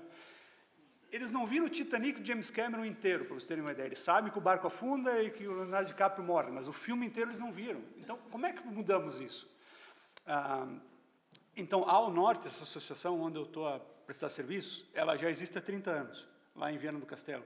E faz esse trabalho de tentar... É um trabalho de formiguinha, né? Tentar criar público, tentar criar espectadores e pessoas que entendam o cinema. Esse ano falou-se ainda de uma maneira muito inicial e embrionária em criar cineclubes escolares, por exemplo, onde se pudesse mesmo discutir o cinema dentro fazer essa gente ver filmes, né? Porque é incrível, eles têm acesso a tudo, streaming, YouTube, tá tudo hoje, torrent, até se quiser, né, fazer download de filme ilegalmente, mas está tudo, coisas que nós precisamos ir ao cinema ou esperar passar na TV, eles têm acesso e eles não veem. Ou vem em pedaços, ou vem picado, sabe? Então, pronto, eu também queria entender isso. Como é que fazemos, como é que levamos essas pessoas ao cinema para ver algo que não seja um filme da Marvel? E sem condenar o filme da Marvel, porque eu acho que a partir do filme da Marvel nós podemos forçá-los a ver outras coisas. Entende? Olha, tu gostaste desse filme da Marvel? Tenta ver esse outro filme aqui, que eu acho que tem temas parecidos e eu acho que vais gostar também, percebe? Acho que não é também a questão de condenar formatos e essa eterna luta do comercial contra o artístico e tal, mas de mostrar caminhos para eles também verem. Sei lá, dar dicas, sugestões, percebe? Que ademais as épocas hai que asumilas como son e se acaso tratar de contraatacar dun xeito inteligente, non? O máis estimulante para todos, Pô, non? o que eu não concordo é com o Porque a monopólio, mocidade- o as monopólio mocidades da Marvel e da Disney Claro. e tal. Isso eu não concordo também, mas o inimigo está aí, temos que saber combatê-lo, né? Então, olha, gostou do filme da Disney aqui? Veja esse outro aqui, quem sabe não é, sabe? Eu penso que hai un papel moi importante o que están a desenvolver, aquí o coñecemos, está aí Ana, os festivais de cine, porque ademais están a desenvolver programas moi específicos de conexión, non? Cos novos públicos. E as mesmas salas de cine, as salas de cine independentes, e incluso os grandes complexos, porque necesitan tamén ir preparando un público para o futuro, pero sí que bueno, van pouco a pouco introducindo accións de captación de novos públicos. Aí si as administracións efectivamente temos un papel que se regula tamén a través de axudas, porque esas cousas se priman ou se incentivan. Pero bueno, para os rapaces que acuden aos festivais de cine non é só descubrir os filmes en sí, eu penso que tamén é descubrir esa experiencia colectiva, non? De poder ver unha película e despois asistir a un coloquio ou alguna Conversar entre as pessoas mesmo. Sí. Sí. Penso que sí, que aí se pode potenciar tamén moito esa actividade. Como non nos queda moito tempo, sí que resultaría interesante que seguramente tedes algunha reflexión, algunha pregunta. Creo que se hai un catálogo, casi unha retaíla de temas, non moi abundante, porque evidentemente é un tema que está interconectado, non? Con tantas cousas, non? E vos pediría eso, se hai así algunha intervención. E se non, eu tiña unha pregunta concreta así para Felipe, non? Porque bueno, falamos onte, non? A posibilidade de afondar, non? En proxectos cinematográficos que fan desde ao norte, non? Con clases de máster de outras disciplinas, non? A marxe do cine e como iso é aproveitado polos alumnos, non? Porque creo que abre outro camiño nesa dimensión educativa que é a idea de, bueno, os posibles usos que ten audiovisual non estrictamente temáticos, sino que, a súa vez, aínda que os sexan, poden ir vinculados tamén a esa parte de coñecemento da linguaxe, non? Sim, sim. Então, há vários projetos, como eu falei. Depois, se vocês tiverem interesse, ao norte tem um website, mas também todos os filmes que são feitos estão num website chamado lugardoreal.com. Então, tudo que fizemos está aqui. Até se vocês só mostrar as miniaturas, não dá tempo de ver filmes, mas pronto, aqui, todos os filmes que já fizemos nessa vida estão aqui. E tem mesmo uma variedade de temática impressionante, sabe? Deixa eu só ver se aparece aqui o que eu mencionei antes.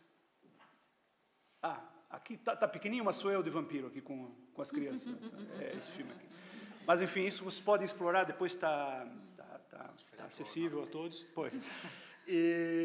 Eu acho assim, ó, eu não vou ser ingênuo de dizer que todos os alunos aproveitam isso, porque realmente percebe-se às vezes que um ou outro estão ali, mas a maioria mesmo aproveita para uma coisa ou outra. Eu já percebi, por exemplo, casos em que teve um caso específico, isso posso falar, que eu identifiquei na turma uma menina que sofria bullying da turma toda, e eu disse, olha, tu vai ser a protagonista do filme. E ela ficou maravilhada, e a turma começou a respeitá-la de uma outra maneira depois disso, sabe? Então, como eu disse, vários deles começam a fazer perguntas sobre, olha, como é que eu posso depois fazer faculdade de cinema? É fácil trabalhar com isso? Temos que mentir um pouco também. Não, isso, claro. Mas eu digo a eles, sinceramente, olha, mesmo que vocês não trabalhem com cinema, hoje as redes sociais estão a produzir conteúdo de uma maneira, sabe, impressionante. E já que citasse o David Lynch, um tempo atrás alguém comentou, olha, fulano de tal tem 5 milhões de visualizações a mais que o último filme do David Lynch, um youtuber qualquer, percebe? Então, mesmo que você não vá trabalhar com cinema, você pode ser um youtuber, você pode ser um tiktoker, um instagramer e tal, e quem sabe fazer até muito mais dinheiro do que se fosse um cineasta, né? Que é uma pena, mas enfim. Mas vários vêm com perguntas. Eu acho que eles aprendem, inclusive, a reconhecer. Isso eu acho importantíssimo, percebe? Porque, vejam, hoje, graças a essa ferramenta que é tão boa, mas ao mesmo tempo tão nociva, as pessoas estão a receber vídeos e elas não conseguem mais separar o que é documental e o que é verdadeiro, o que é verdade e o que é ficção, entende? A minha mãe mandou, semana passada, um vídeo que parecia uma câmera oculta, sabe? Um mendigo a pedir dinheiro e as pessoas passavam e não davam, aí alguém dava o dinheiro e o mendigo levantava e dava $1 milhão, sei lá, para a pessoa. E é tão falso aquilo, que você, pô, mãe, você está maluca? Isso é tão óbvio que é mentira. Mas eles acreditam, entende? Eles veem aquilo e acham que é verdadeiro. Então, com esses projetos de educação cinematográfica, trabalhando principalmente com esse pessoal enquanto é mais jovem, eu acho que você consegue pelo menos orientar, ó, tá vendo isso aqui? Isso não pode ser filmado com uma câmera oculta, porque as pessoas vão ver a câmera, percebe? A câmera está na cara da pessoa. Isso aqui tem um corte aqui, então não é verdadeiro, teve um corte aqui, percebe? Pelo menos isso você consegue mostrar um pouco. E levar as pessoas, os jovens, os alunos a pensarem naquilo, interpretarem o que eles estão vendo, entende? Quizás seja um primeiro passo para criar cidadãos melhores. Eu realmente, a minha colega é pragmática e eu às vezes sou um bocado idealista, né? Eu espero que isso nos ajude a criar cidadãos melhores que interpretem o mundo de uma maneira melhor também, né? E pronto, vamos ver o que sai disso. Como eu falei, ao Norte existe há 30 anos. Acho que está na hora de sair pelo menos um representante ao Oscar de melhor filme estrangeiro, lá de Viana do Castelo, Carlos. Quem sabe? Temos uma intervenção. Opa! Não sei se querias engadir algo mais. Querias engadir algo mais? Não, só queria mesmo sugerir que olhassem aqui o site, Lugar do Real, onde todos os filmes estão aí. E talvez isso seja um desafio também, José. Como é que fazemos esse trabalho circular fora do ambiente, fora de Viana do Castelo, por exemplo? Agora eu falei para vocês aqui, mas como esses filmes chegam a mais gente, né? O próprio trabalho da Ana tem milhares de vídeos aí, milhares estou a exagerar, mas tem um monte de vídeo. Como é que fazemos esses filmes circularem fora do... Eu já pensei até, sabe, olha, seria interessante um festival que reunisse esses projetos educativos todos, porque acaba ficando muito centralizado na própria escola, na própria comunidade onde é feito e muito pouco disso sai. A própria Ao Norte produz um festival de cinema escolar, mas não podemos passar os nossos filmes, né? Então, como é que esses filmes vão para outros sítios? Eu, um tempo atrás, ainda mandava um ou outro para festivais de cinema infantil, mas dá muito trabalho e pouca seleção, e parei. Mas não sei, temos que pensar em maneiras também, com tanto conteúdo como fazemos para as pessoas verem, né? Eu aquí só vou mencionar, porque está a miña compañeira Mónica García, filmoteca que desenvolve cinema en curso, falará pola tarde, pero... Non fala agora, vale. Si te dixen mal, fala este mesmo público non está, pero sí. Polo que di, non, Felipe, hai moita conexión de traballos. Sí, temos aí unha aportación, sí. Por favor. Se pode, tampouco quero que se ten que acabar agora. No, por favor. No, por favor. Non sentí. A ver, eu gostei inmenso de todo e, bueno, me parece, primeiro de todo, agradecer todas estas palabras que... Pero quero facer unha reflexión sobre podemos estar movéndonos nun equívoco. De que estamos a falar? A formación artística para futuros cineastas, eso é unha cousa. Pero previamente, na intervención inicial, eu creo que se falaba de pedagogía do cine, que é un concepto que me gusta moito, pero que, bueno, a mí me lembra un congreso que tuvemos años na Escola de Masinson, que estaba Congreso de Pedagogía da Imaxe. E iso o que quere é formar, e a pretensión que estaba ali detrás e que está en un movimento que se eleva desde os anos 60, fracasando, diría eu, constantemente, que é un movimento de conseguir que a alfabetización audiovisual, ahora xa chamamos mediático digital, se incorpore dentro do currículo.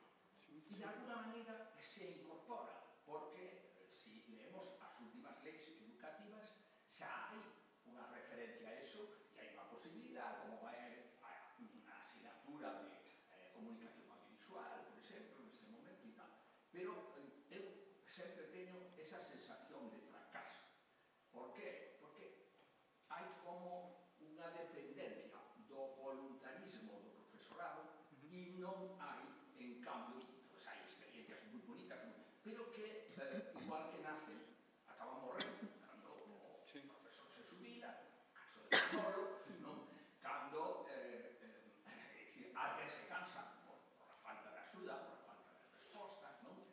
E entón o que boto en falta é unha, e con isto acabo, unha concepción máis global, que é o que ten que ser a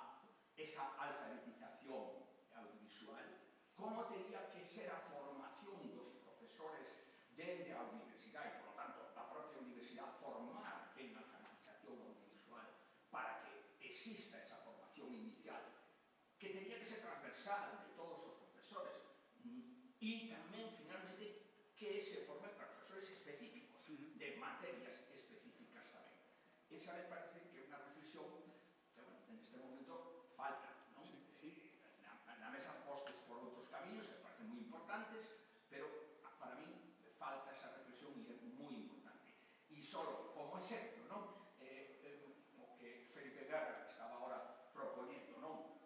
Un programa de cinema escolar. Bueno, en España tiñamos Valencia, non? Durante muitos anos, cinema jove. Nace e morre. Non hai, por lo tanto, un compromiso institucional e posiblemente tampouco hai unha forza de apoio público, é dicir, que unha demanda tampouco do público, porque hai, quizá, ese concepto espontáneo de decir os meus fillos non precisan que ninguén les ensine a ver a televisión, pero cine, eso xa, ese é o equívoco que ten a alfabetización da imaxe, como si todo o mundo soubera leer e escribir imaxes, ahora ademais cos móviles, e iso non é a formación, porque entonces tamén nos cargamos a clase de lingua e literatura. Si querías comentar algo, Ana, sí.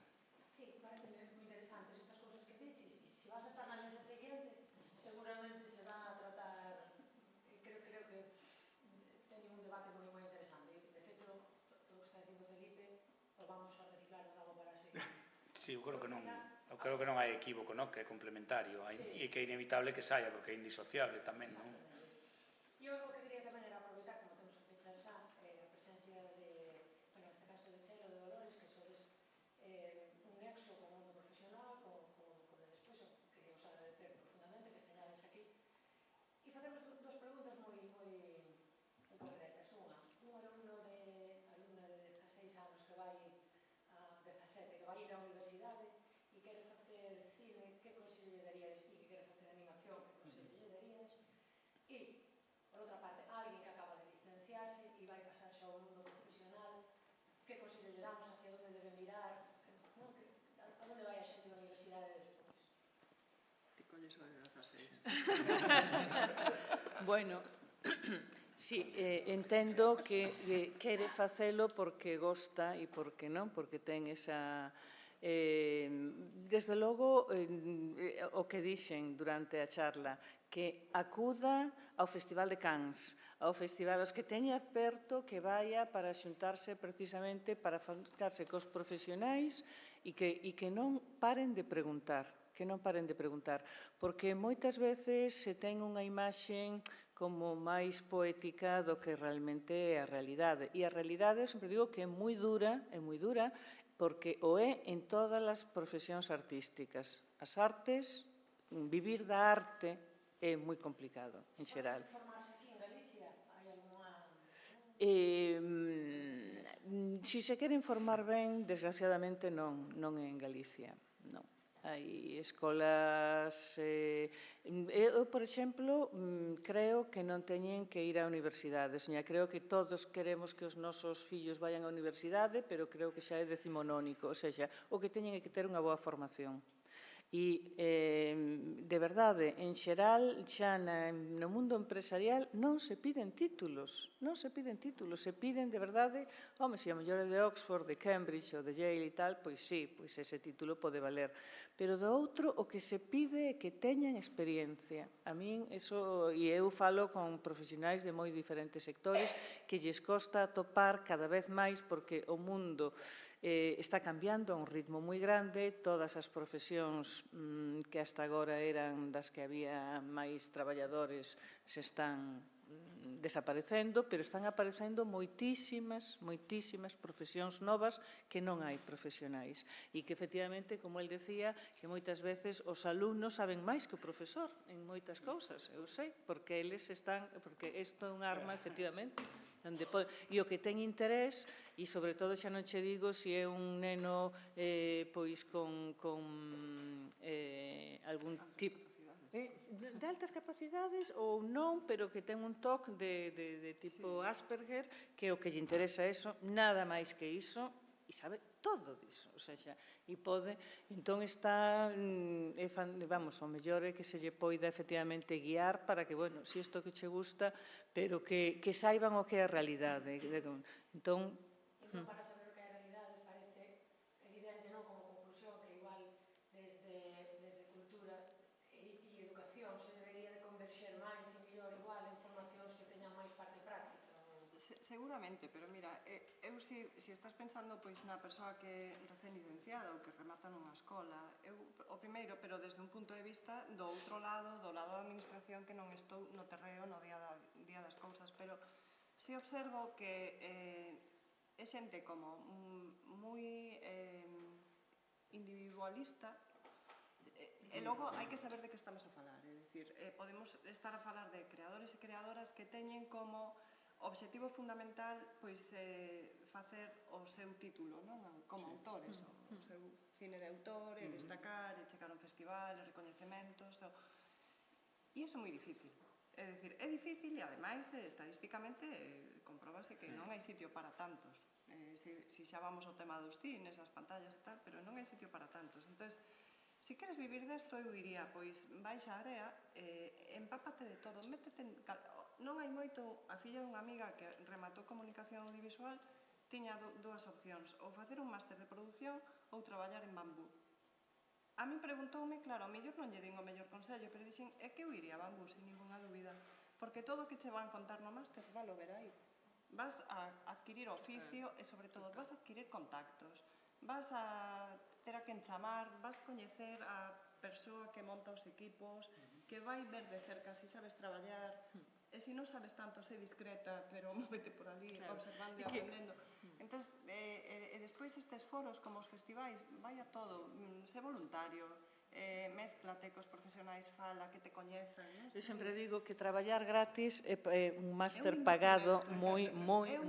Traballar, porque moita xente non quere, pero de verdade. E hai que ser profesional despois, porque eu tamén son das que digo que nos temos a obriga de axudar a que os profesionais poidan vivir desto.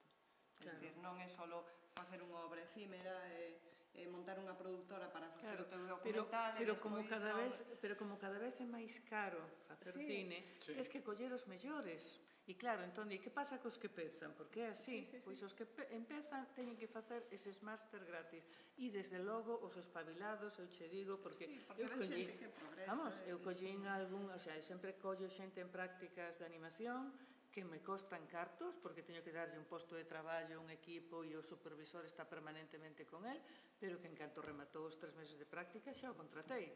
Vamos, un tipo, e se descubren, e xa sigue traballando nas miñas películas, en todas, empezou eso, e despois tuvemos que perdelo porque non rematara a carreira, quixo rematala, lóxicamente, pero vamos, a rematou e sigue, o sea que hai xente moi talentosa, a maioría, pois non, pero a mellor é por iso, porque non hai unha selección previa.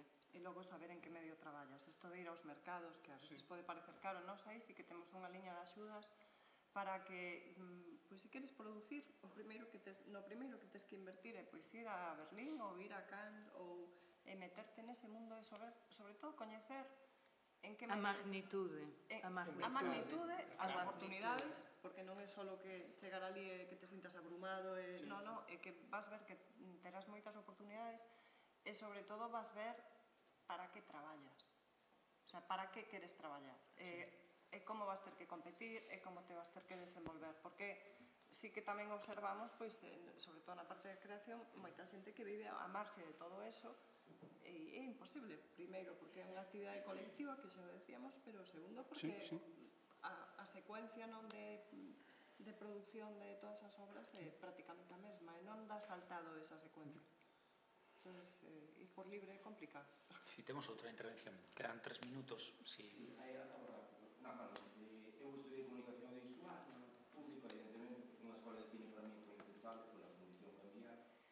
Sí que sinto que ás veces ponse moito no foco ao xoven, como que o problema, por exemplo, é Ana Sábio, conocemos, foi profesora miña no instituto e foi unha parte do Lleboi, e Ana Sábio, eu acabei a carreira en 2018, levo 7 anos empapándome, vindo este tipo de xornadas, do Lleboi, indo a moitos festivales por pasión, que me encanta. E mandei moitísimos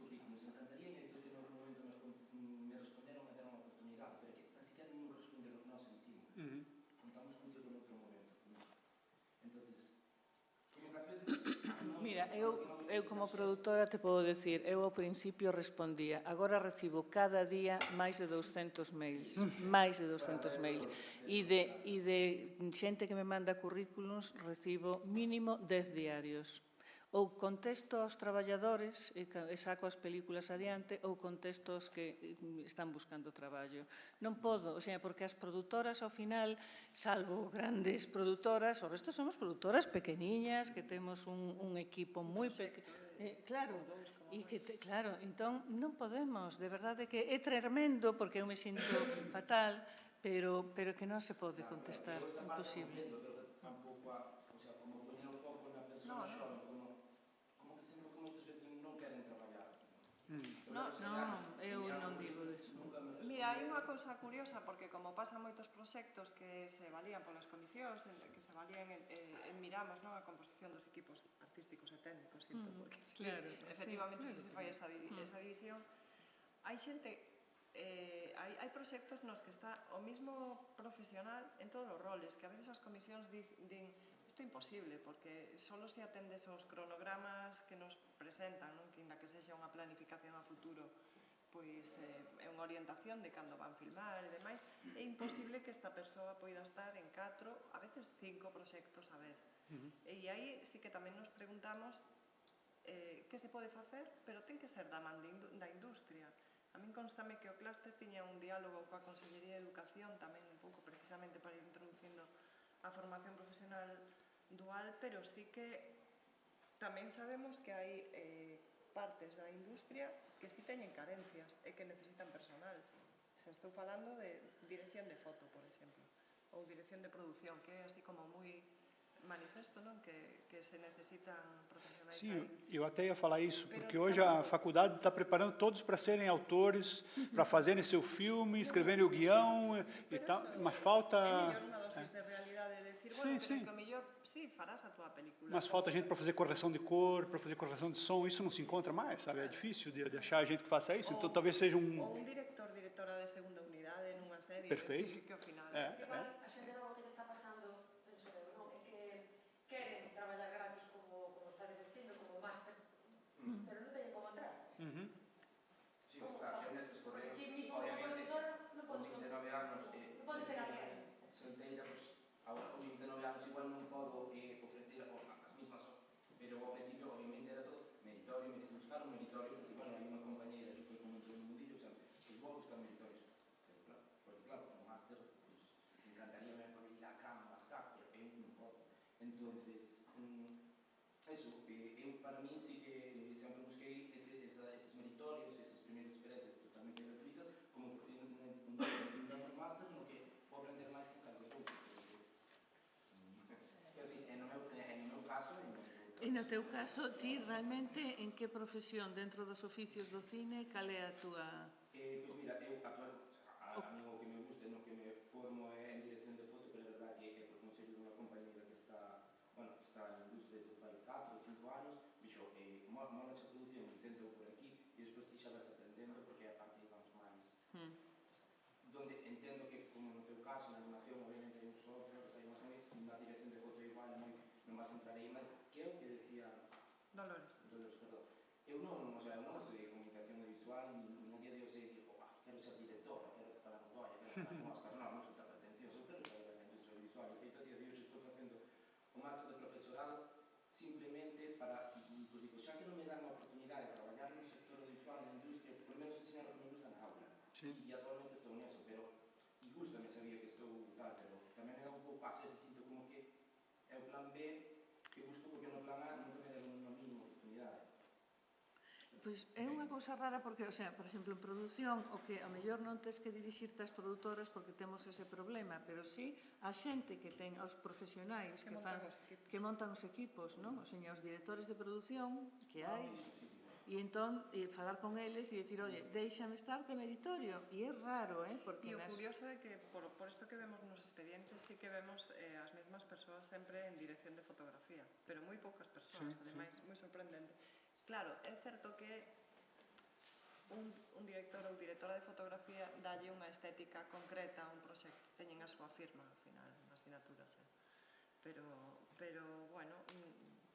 Pero empezar por curioso. curtas, por exemplo, os equipos de Tamén. curtas, en curtas se fan moitísimas e os equipos son moitas gratis, traballa todo o mundo porque non teñen moitas posibilidades. Si eu teño que intervir aí, que unha cousa é traballar gratis de maneira voluntaria e, por favor, non se debe trabajar gratis, non? Quer decir, que por algo se están desarrollando estatutos de Se for para becarios, trabalhar de grátis, faça o prácticas teu próprio e filme, demais. então. É máis, Isto non pode quedar grabado, francamente.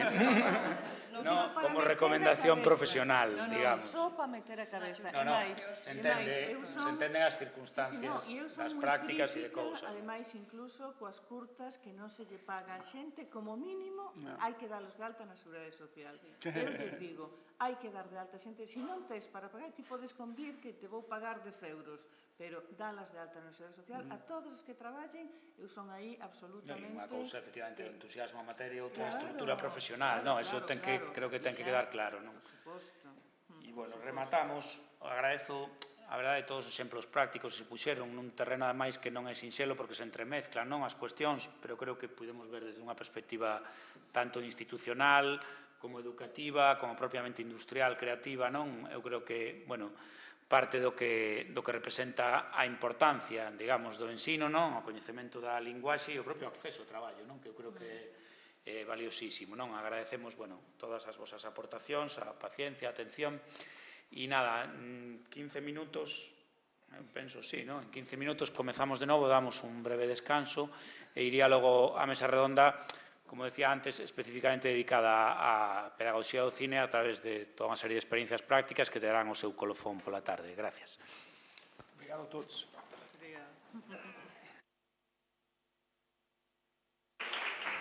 Isso não é fácil, o tempo voa. O tempo voa, não é fácil.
un dia amb un cel preciós.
Hola, buen día. Olá, bom dia. Vale. Olá, bom dia. Que tal? Estão-me a ouvir bem?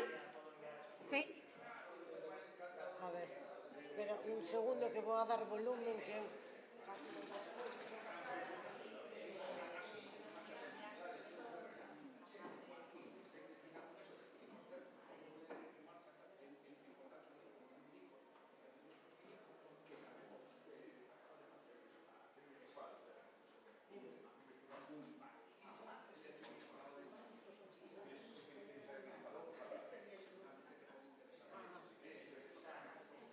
Ola, a ver se agora podesme, ti escoitasme? No. Escoitasme? No. Bom dia. Ola, non sei se ti me escoitas a mí. Ouvem bem? Si, eu si, vostede a min escoitame? No. Ajá.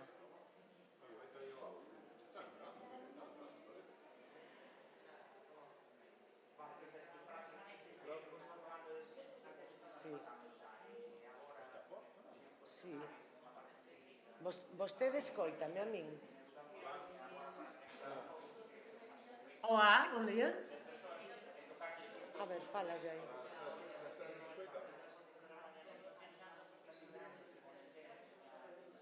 Não percebi. Non nos escoita. Non escoita.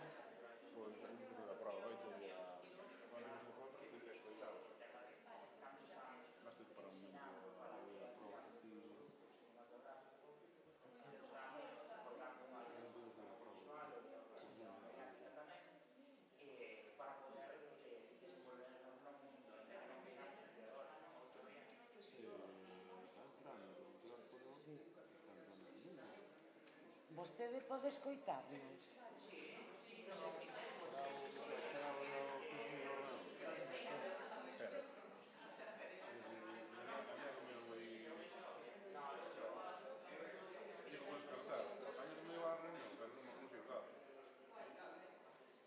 No, teño, no teléfono está aí.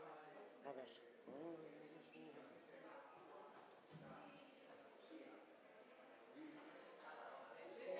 Bon día, vostede pode escoitarnos? Sim. Vale. Nos a vostede escoitámola perfecto. Ben, quere que probemos se pode compartillar pantalla?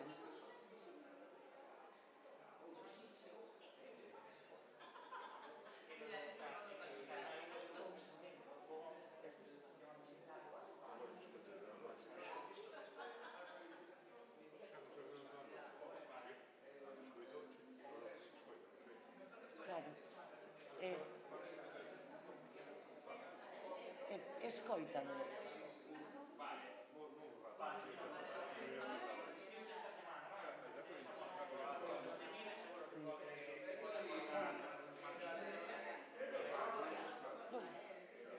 Vostede escoítame a mí.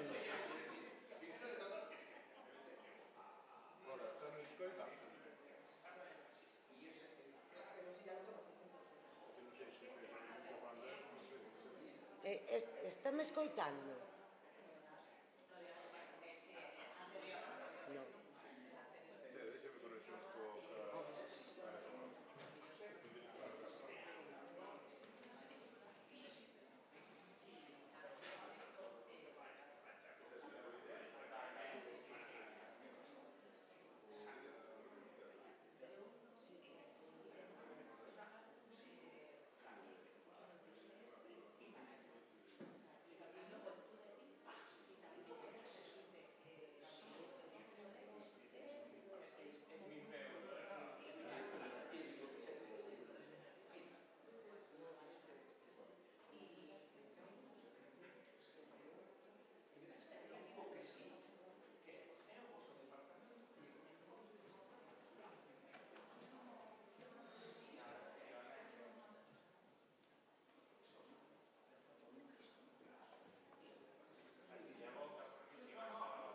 Posso testar o PowerPoint?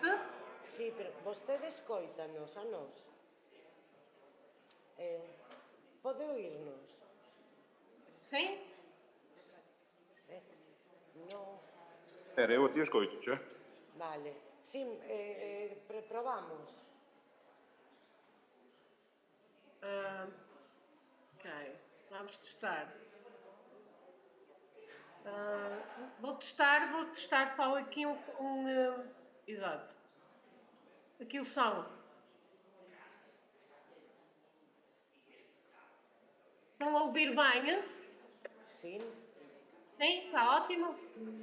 Está ótimo? sim, sim, sim, sim. Perfeito. Perfeito.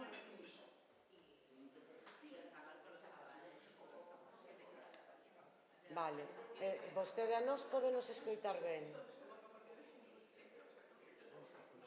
Muito bem. Sim?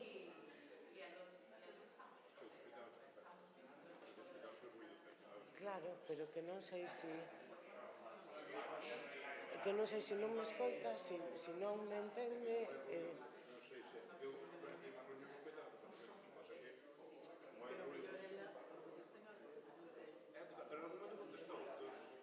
Claro. Sí, sí, sí, sí, porque se non...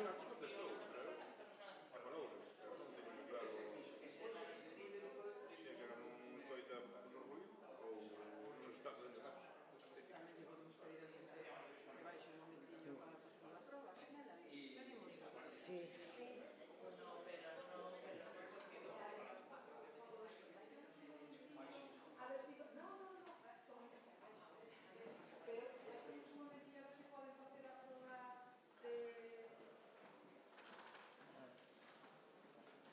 Hola. Podes nos escoitar?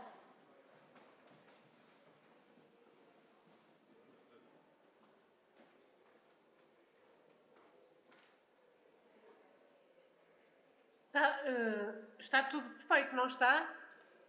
Para a visualización, sí, mas você pode escoitarnos a nós? Sim, sim, estou a ouvir perfeitamente. Estou a ouvir mesmo bem. Magnífico. Vale, vale. Nos oímos ben. A Está prova bem. que fixemos escoitábase ben tamén. Não, estou a ouvir perfeitamente. Vale. Pois están a... Quantos minutos? Sí, un par de minutos e xa se... Tenho uma dúvida. Dúvida. Em Zoom tem um tempo limite, não tem? Non escoitei ben. O Zoom tem um tempo limite, este link, ou não? Un límite? De tempo? Sim, o Zoom. Ai, non sei, se sabe perder. Acho que sim, que hai un limite de tempo, mas eu non sei, xa falou con a Ana sobre do tempo a empregar. Eu acho que depois têm que enviar um segundo link.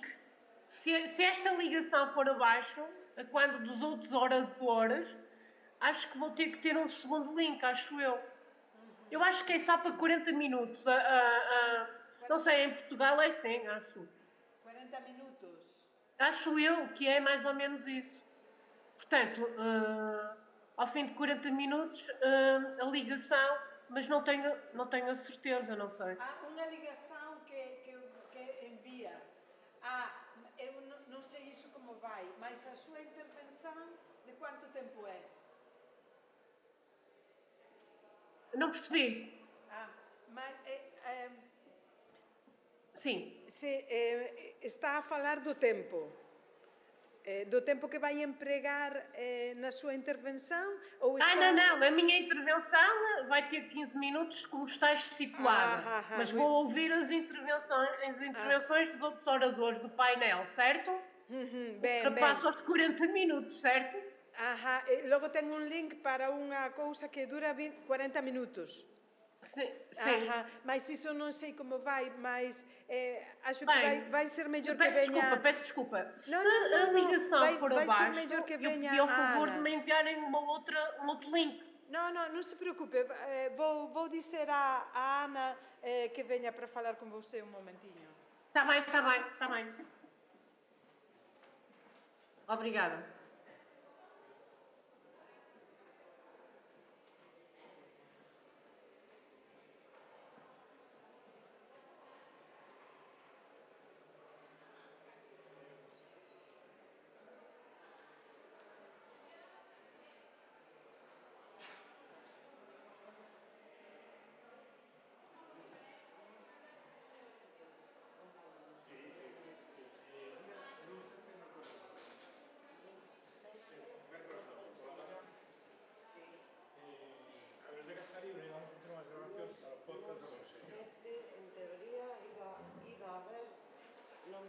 claro, do contrario... Para mañá, Si, iba a haber unha presentación non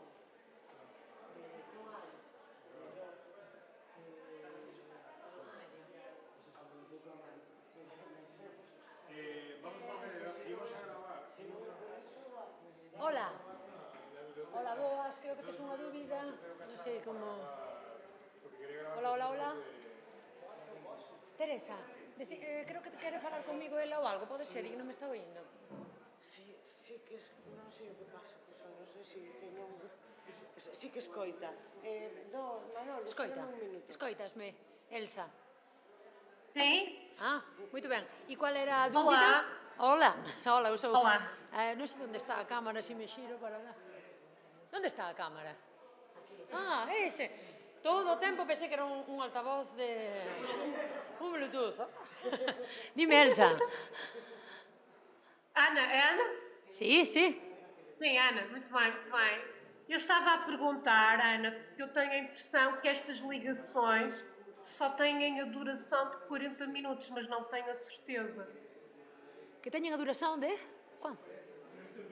No, pero... no, mira, estamos organizados así. Eu primeiro apresentovos e despois hai un máximo de 15 minutos por persoa. Sim.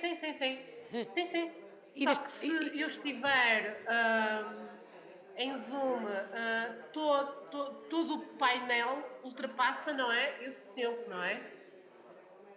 É que non oigo nada, pero porque me estou quedando sorda. Eu sí que teño un problema gordo, Sí. Se o tempo todo for maior, vai abaixo da prestação. No, tempo todo, hora e meia, desde agora. Vou ter un problema, porque é que estou oindo, teño un problema de ouvido. A ver se me dan unha baixa por sorda dunha vez, porque... Non, pois vamos a estar até as 2. Até as 2. Mas o Zoom não encerra, não termina o Zoom? Non, acho que non. A videoconferencia apágase en 40 minutos. Perdón. Sí, non, o sea, desde aquí, non para nada. Non hai problema, isto está hasta as 2 perfectamente. A que horas começa este painel? Agora. A que horas? Agora mesmo, comezamos agora. Agora, muito bem, obrigada.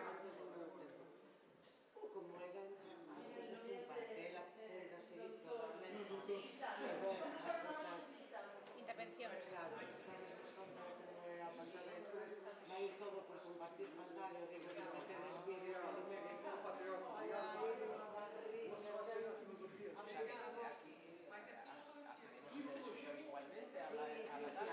Que podemos darlle a pantalla completa e todo iso igual.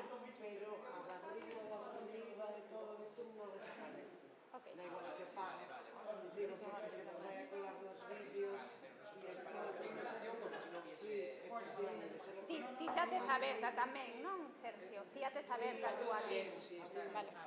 Está abierta a liña. Ides ver sempre unha barriña como de ferramentas de zoom que non vai ser quitar. Un momentito que tengo que darme internet.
co cafeíño tomado, xa me acerco. Vamos, por tanto, coa segunda mesa do día, que está integrada por Sergio Clavero, por Elsa Cerqueira e por Mónica García. Entón, se vos parece, bueno, esta é unha mesa na que, como lle respondía antes a, creo que era a Miguel, Miguel, verdad? Pois sí, que nesta mesa vamos a meternos aí en camisas de 11 barras con respecto a pedagogía do cine e o cine dentro das aulas. Entón, o que temos pensado é, bueno, vou vos primeiro presentar estes compañeros e darvos uns datos, uns apuntamentos de currículo e despois van presentar os seus proxectos. Logo, temos aquí unha serie de temas que debatir e onde espero que haxa moita intervención, que se ve que sí. A terceira compañeira, que é Elsa, está en Lisboa, non puido acudir persoalmente ao final, pero, bueno, contamos con ela en videoconferencia. Entón, bueno, comezo por Sergio. Sergio é licenciado en Belas Artes na especialidade de audiovisuais pola Universidade do País Vasco. É produtor e director de curtametraxes, vídeos musicais e publicidade. Actualmente é profesor de secundaria de debuxo e profesor asociado da Facultade de Ciencias de Educación na Universidade de Santiago. É creador do proxecto pedagóxico Aturuxo Films, de alfabetización cinematográfica, polo que recibiu numerosos recoñecementos como de boas prácticas educativas e varios máis, que agora non os leo para que non teñas pudor, pero un montón de recoñecementos. É relator en congresos e cursos diferentes e creador por encargo do Ministerio de Educación do proxecto Retina de alfabetización e creación audiovisual para a súa plataforma leer.es. Falarános máis tarde do recurso, pero permite unha formación inicial para introducir nas aulas a creación audiovisual como proceso de aprendizaxe e linguaxe para a construción de coñecemento en calquera área ou materia. Ben? Sí? Vale. Ten moitos recoñecementos, vale? Non os leo, pero Aturuxo Films é un proxecto moi prestixioso en Galicia e fora de Galicia, en España en xeral. Mónica García é licenciada en Historia da Arte pola Universidade de Santiago de Compostela e ten o máster en Produción e Xestión Audiovisual da Universidade da Coruña. Comezou a traballar na Filmoteca de Galicia no ano 2001, desde onde coordinou e produciu diferentes accións encamiñadas á promoción e difusión do cinema. Desde a súa creación no ano 2007 está ao cargo da área de mediación e educación da institución, desenvolvendo de maneira regular diferentes actividades para a formación de novos públicos, ademais de coordinar en Galicia os programas pedagóxicos de creación, cinema en curso e fotografía en curso, dous programas moi coñecidos no noso ensino. Organizou e produciu proxectos formativos como os Cartoon Master Future ou os seminarios de obradoiros da imaxe cero en conduta e diferentes xornadas, conferencias e congresos de cinema. Foi responsable do Plan de Internacionalización do Audiovisual Galego entre os anos 2004 e 2006, xestionando a presenza de produtoras en mercados como Marché du Film, do Festival de Cine de Cannes, ou European Film Market, do Festival Internacional do Cine de Berlín. Coordinadora de contidos e seguimento dos proxectos do CICA, posgrado en comercialización e internacionalización, perdíme, porque, claro, este é un bon título, non? Bueno, máster de Produción Xornalística e Audiovisual, e ambos da Universidade da Coruña e da Fundación Santiago Rei Fernández La Torre. E, finalmente, temos a Elsa Cerqueira, gañadora do Global Teacher Prize Portugal 2021, co proxecto Filosofía con Cine. É profesora de Filosofía na Escola Secundaria de Amarante, onde coordina o Plan Nacional de Cine e dirixe o Club Filocinema. Ten un máster na área de Filosofía da Educación, posgrao en Filosofía Moderna e Contemporánea e estudios especializados en Filosofía Infantil. É membro da Xunta do Comisariado de Cineanima, Festival Internacional de Cine de Animación de Espiño, e ocupa varios outros cargos, así como é membro de distintos xurados en diferentes organizacións, festivais e eventos. É xuíza do Instituto de Cine e Audiovisual, ICA, e en 2024 publicou en coautoría con Aviv Feijó, Isabel Fonseca e Jorge Carballo a obra Oficinoscopio, 10 anos de obradoiros de animación en Lousada. Entón, presentadas estas persoas, que creo que son moi interesantes para esta mesa, vamos a empezar escuitando a Elsa, que nos vai a presentar os seus proxectos desde Lisboa. Eu vou Bom dia, bom dia. Quero agradecer desde já o convite. É um prazer estar convosco e partilhar as práticas que não são apenas minhas, mas são de todos aqueles que trabalham comigo. Eu vou compartilhar aqui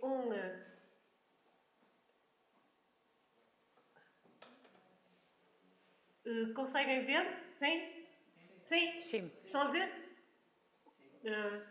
Portanto, sim. Então, de facto, a ligação, para mim é fundamental, esta ligação e esta cumplicidade entre a filosofia e o cinema. Sendo que, quer a filosofia, quer o cinema, levantam e suscitam interrogações. E, desde logo, uma atitude de espanto e de curiosidade.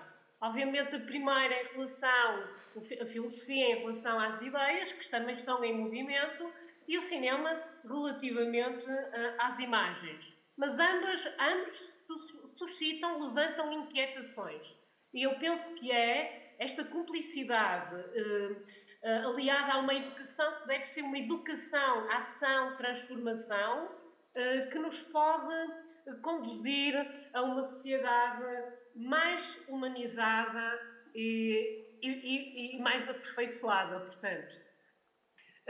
Em termos metodológicos, de metodologia, eu utilizo sempre o filme como estímulos. E, portanto, há uma cineviagem, ou cineviagens, dentro do filme. E dentro do filme convoca-se, de facto, toda uma narrativa e todo um conjunto de elementos que são fundamentais, não só tendo a ver com a história propriamente dita, mas com a forma como se conta a história, não é? E, portanto, desde as cores, os espaços, os personagens, os tempos, o som, planos, tudo isso é fundamental dentro do filme. Mas dentro do filme há interrogações e é preciso perceber quais são as interrogações e eleger quais são as melhores interrogações filosóficas.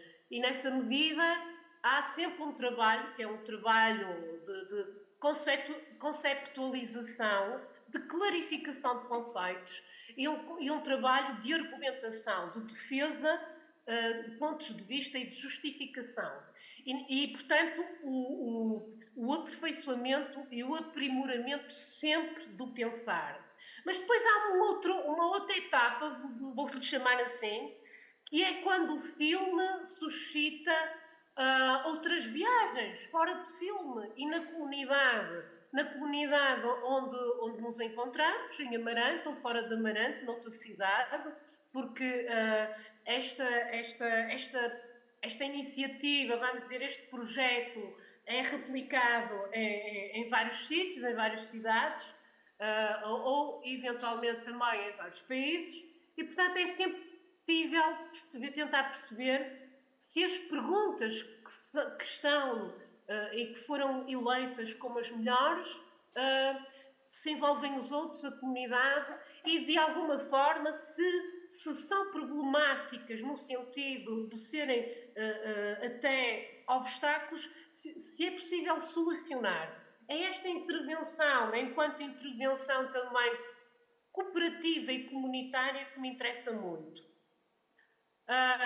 Este é um projeto que nasce numa escolinha do primeiro ciclo, com alunos de 6 anos aos 10 anos, e vai ganhando outro corpo e outros corpos. Quero começar por dizer que a organização espacial é muito importante, em círculo, minando a ideia do ensino tradicional, em que os alunos estão enfileirados e veem apenas as costas uns dos outros, não se veem, não é? Não se olham. E, portanto, aqui é onde decorrem as sessões. Eu tenho duas iniciativas e 2 exemplos que vos trago, e a primeira é sobre um filme muito bonito, O Sapateiro, do Vasco Sá e David Doutel. Eu vou passar só aqui uns segundos, umas cenas iniciais.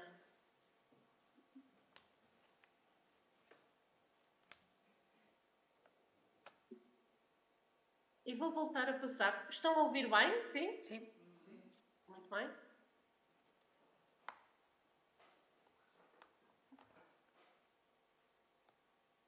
Muito bem. Então, com estes segundos iniciais, desenvolveu-se um projeto durante quase um ano letivo. E, desde logo, as perguntas, a estranheza surgiu, então não vemos o filme todo e o que é que estamos a ver?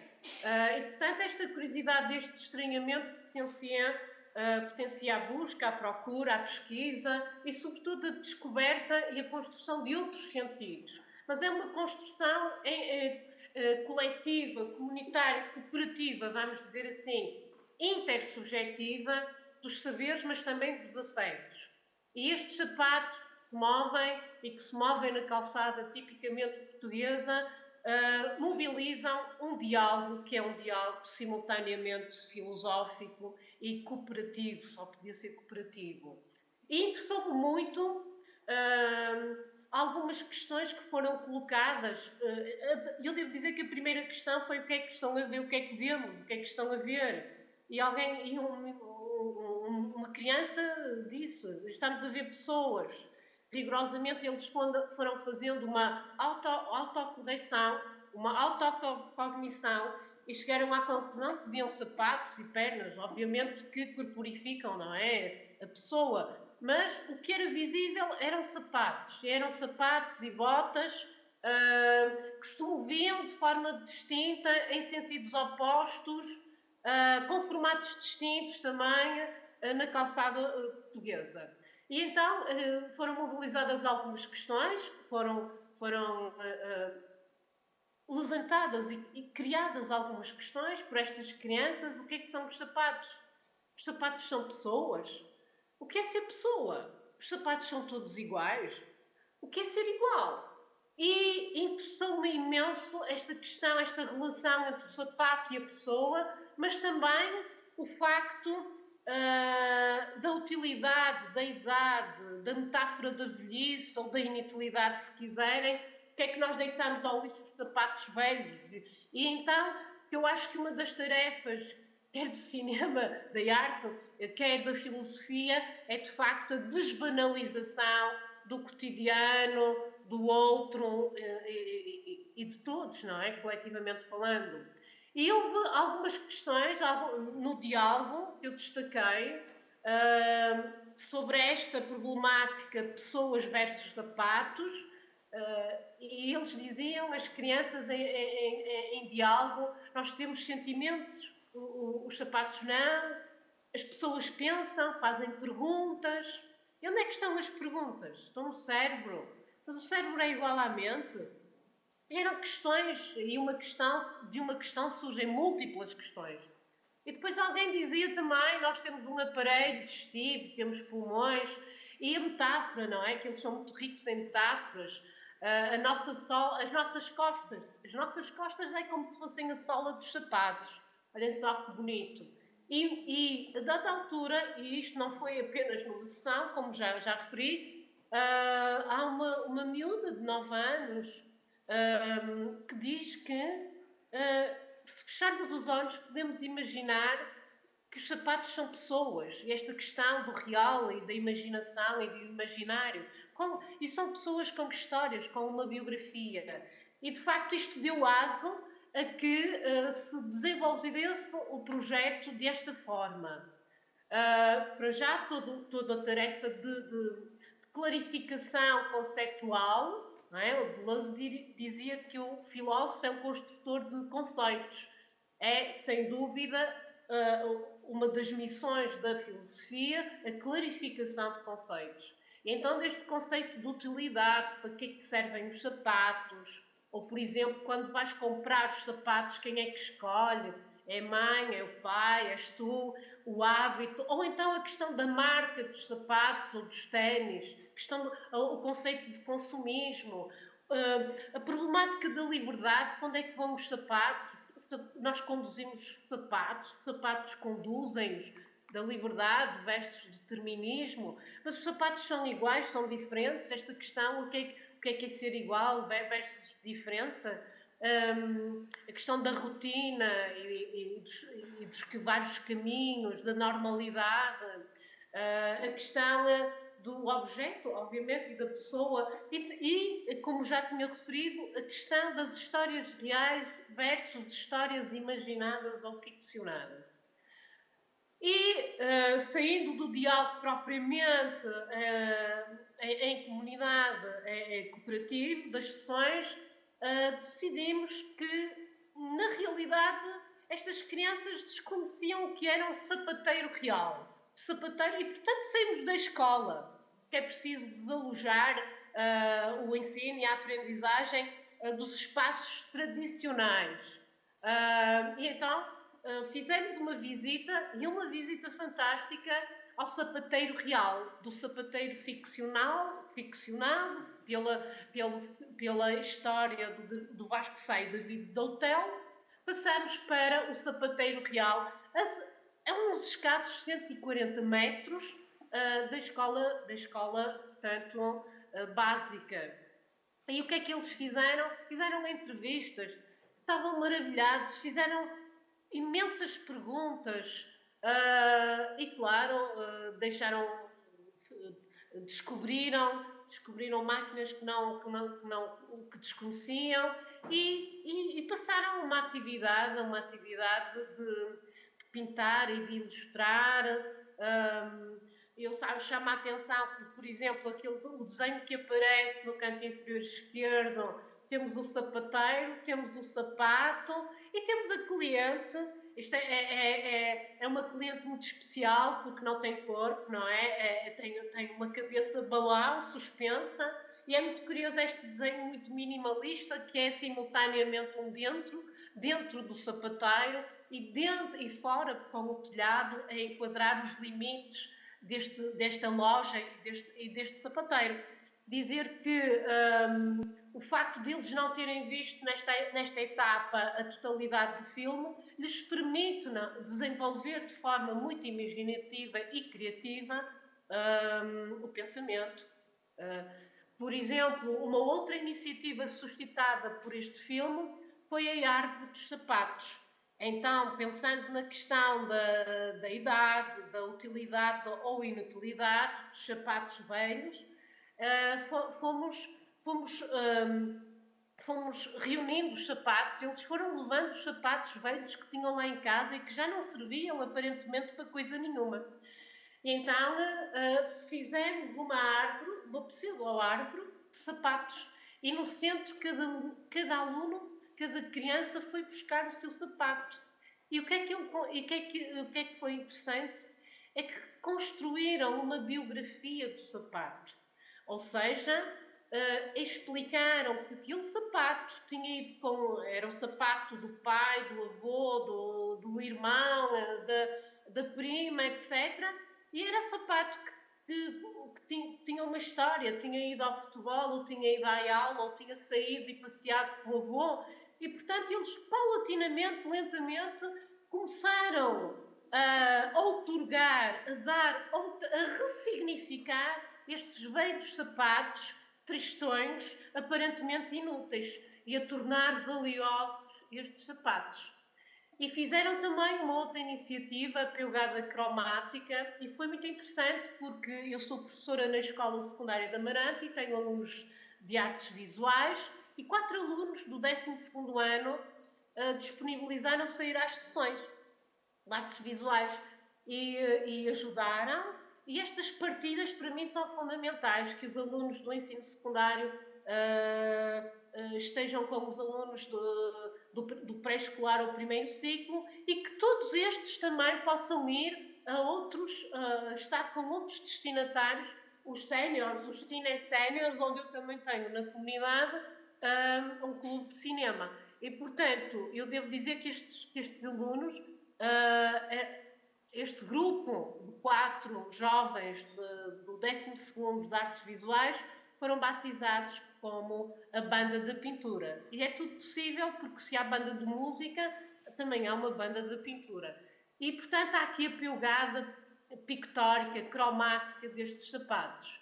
É claro que, trabalhando, e é só possível, estes projetos são possíveis quando as pessoas são abertas e, portanto, aqui a professora Arminda Jerónima, que era a professora, enfim, titular da turma, aproveitou os sapatos também para outro tipo de problemática e de problemas matemáticos, e foi muito curioso.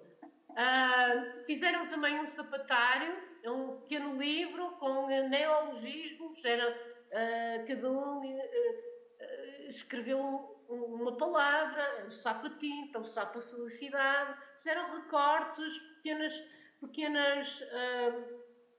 frases e fizeram não um palavrário, mas um sapatário. Eu devo dizer que a origem deste sapatário está, de facto, na prática de um amigo meu, que é um artista surrealista, Paulo Ansiasmo. Não percebi?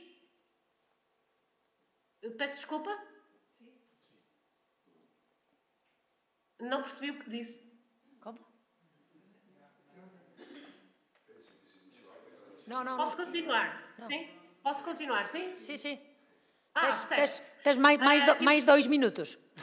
Sim. Então, eu vou avançar. Fizeram sapa personagens para um teatro, batizaram as personagens e é sempre um momento de argumentação, de defesa, porque é sempre um momento de intervenção,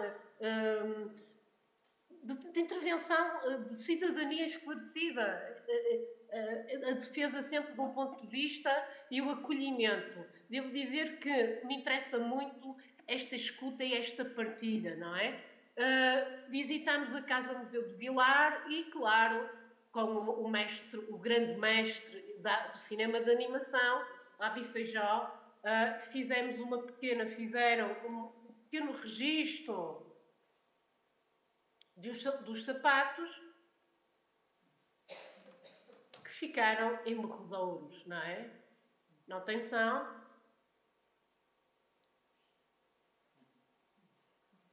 E dizer só, eu vou passar, que há outras atividades, por exemplo, noutros espaços. Aqui esta atividade foi sobre o 25 de Abril de 74, que colocou fim à ditadura e, convocando o pré-cinema, os alunos fizeram taumatropos. Depois de todo aquele diálogo filosófico entre o que é a democracia, o que é a ditadura, eles fizeram, eu vou passar.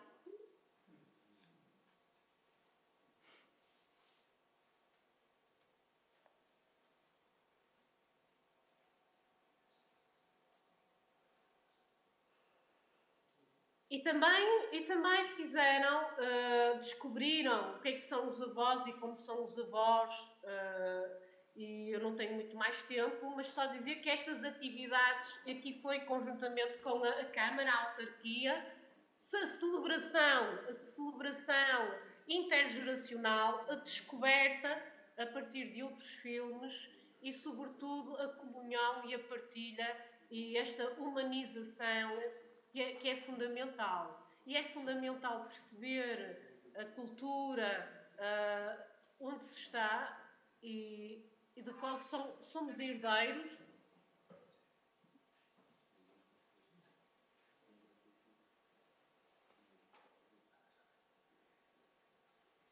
E com o Presidente da Câmara.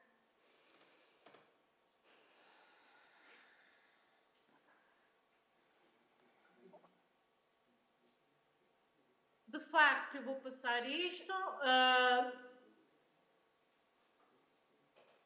Sim, dizer apenas que descobrir um filme é sempre descobrir não só um autor, uma história, mas é descobrir os outros também.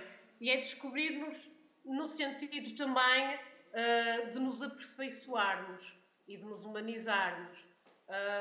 Isto não seria possível sem as parcerias, e são muitas, dentro e fora da cidade de Amarante, dentro e fora também das escolas e com outros espaços e festivais de cinema.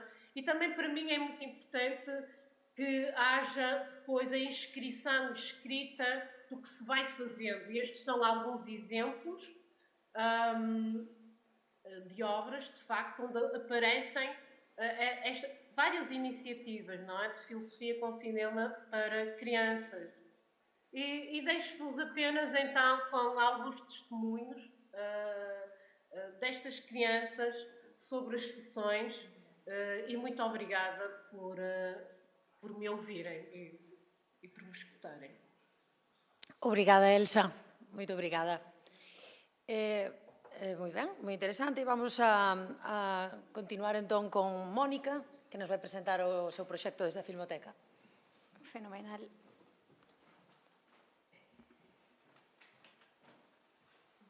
Agora xa podo abrir, se está...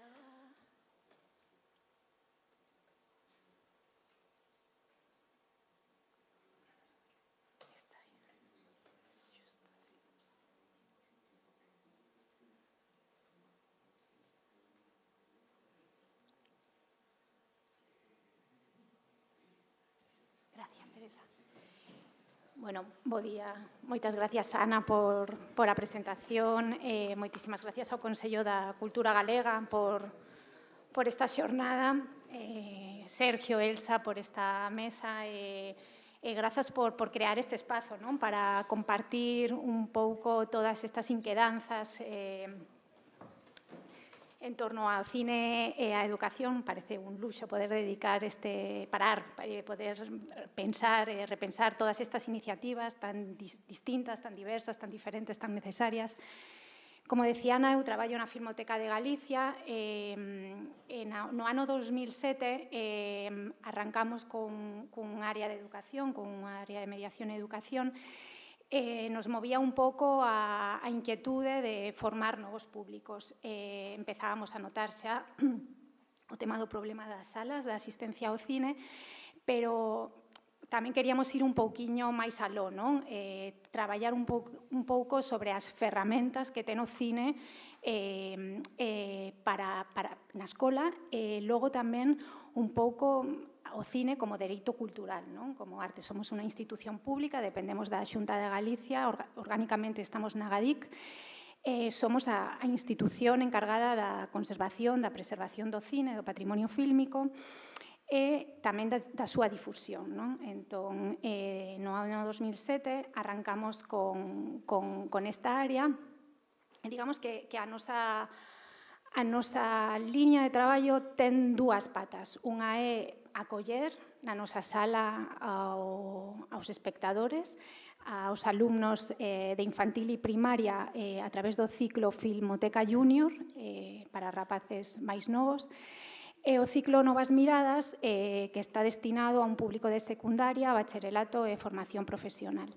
Esta sería como unha das líneas, a programación regular na sala de cine da Filmoteca, que está na Coruña, e logo temos unha segunda pata que é programas de creación na aula, onde traballamos dous programas, Cinema en Curso e Fotografía en Curso, con profesores profesionais do cine, cineastas e fotógrafos que acuden de maneira regular aos centros de ensino para traballar cos alumnos. Digamos que como Filmoteca, obviamente, a nosa preocupación é como achegar aos alumnos a diversidade do cine. Temos como pata esencial ao cinema de autor e como sacar da peana, da veneración, o cinema de autor, que sexa algo próximo e algo que nos ten algo que dicir. O modelo, para nós, cando empezamos, decía Chelo pola mañana que ás veces é unha idea de copiar, non? Nos, obviamente, miramos que estaban a facer as outras filmotecas, parámonos na Cinemateca Francesa, por suposto, e na Cinemateca Portuguesa. De feito, Filmoteca Junior remite á Cinemateca Junior da Filmoteca de Lisboa. Tamén, bueno, todo pivota sempre sobre a elección das películas, atendendo, por suposto, a cinematografía galega, pero tamén a toda a diversidade do cine, desde o cine mudo ata o cine actual. Intentamos tratar de acompañar moi ben as películas en sala, as presentacións, como vamos a introducir cada película, como as películas dialogan entre sí. Preparamos materiais pedagóxicos para os profesores, a formación docente, que creo que logo poderíamos falar e que apuntaba hoxe no coloquio da primeira mesa, a importancia da formación dos docentes e a visibilidade dos traballos que se fan na aula. É verdade que todos, ás veces, a impotencia é non poder coñecer mellor o que se está a facer logo nas aulas con estas programaciones que facemos. Eso sería como un reto que temos de poder coñecer mellor todas as prácticas porque recibimos ao mellor un 2% do que logo os profesores traballan despois de venir á Filmoteca. Estas son sesións de cine que facemos e a raíz deste encontro co cinema xorden diferentes traballos transversais. A nosa aposta sempre é traballar o cine polo cine, pero claro, o cine se expande por todos lados. Entón, traballamos moitísimas materias, as linguas, a plástica, propiamente o cine en edición, en rodaxe, etc. Quería mostrarvos moi rapidamente algúns dos traballos que xurdiron a través de películas realizadas nas clases de ensino primario e, sobre todo, aquí traio secundario.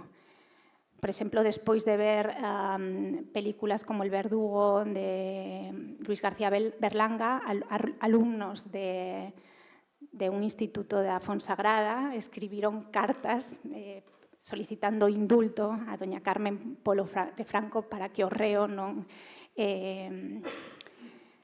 tivese o verdugo que executara o reo, ou, tras ver El espíritu de la colmena de Víctor Erice, alumnos de primeiro de BAC que escriberon tamén cartas a posibles destinatarios. Despois de ver Il posto de Hermano Olmi, tamén o traballo da escrita funciona moi ben despois de ver películas. Hai reflexións que ás veces tomo nota despois dos coloquios de cousas que din os rapaces ou percibir como se extrañan, como se cabrean cos finais abertos das películas. É moi bonito, por exemplo, hai pouco Sacio Baño, un director de cine de aquí de Galicia, tivo un encontro con mozos de un instituto e lle preguntaban que para ti o cine de autor, non? E el contestaba, pois, hai un cine que te din, mira, e tes que mirar o que te din. O cine de autor é aquel que ti ves, te pregunta, e ti que ves? Entón, eso sí que é esta idea que compartía Elsa agora na súa presentación da extrañeza ante as cousas que a veces se nos escapan, que desbordan os límites. É un pouco moi bonito vivenciar isto no día a día, nos coloquios cos alumnos.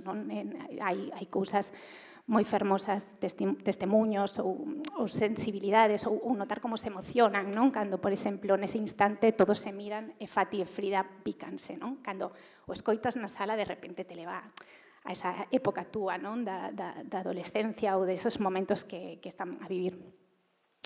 Escribiron un traballo precioso que fixeron nun instituto do Mosteirón en terceiro da ESO. A profesora de lingua e a profesora de plástica fixeron un poema colectivo despois de ver tamén El espíritu de la colmena de Víctor Erice. Érase unha vez un espírito nun pozo, unha familia que falaba coas miradas. Isto todo coa idea dun grupo clase, Sí que traballamos ás veces, por exemplo, para nosotros é moi útil un catálogo de películas de cine europeo que se chama Cinet, que permite traballar con películas libres de dereitos no ámbito educativo. Isto Está moi ben, primeiro porque teñen uns cuadernos pedagóxicos super ben traballados e moi estructurados, e logo tamén porque nos permite organizar sesións un pouco sen límite, en barra libre, porque os custos de pedir os dereitos de exhibición das películas ás veces complican poder chegar a todos lados, non? En cambio, neste catálogo, por iso, El espírito de la colmena é unha desas películas que está no catálogo e que traballamos moito. Crearon diarios de luz a partir en construcción del Espíritu de Colmena ou de outras películas, Instituto da Fonsagrada, como a luz encadrando, como a luz e as meteoroloxías, os diferentes momentos do día transforman completamente o espazo. Isto o fixeron desde a clase de plástica. Ou convértense en programadores para o resto da comunidade educativa, realizan un cartel, reflexionan sobre a película que viron, preparan unha folla de sala, presentan, fan un coloquio. Digamos que esta é como unha liña que parte un pouco da sala, non? Que é o corazón, esta maneira de descubrir e facer túa as películas. E agora sí que me gustaría compartir con vos unha pequena peza.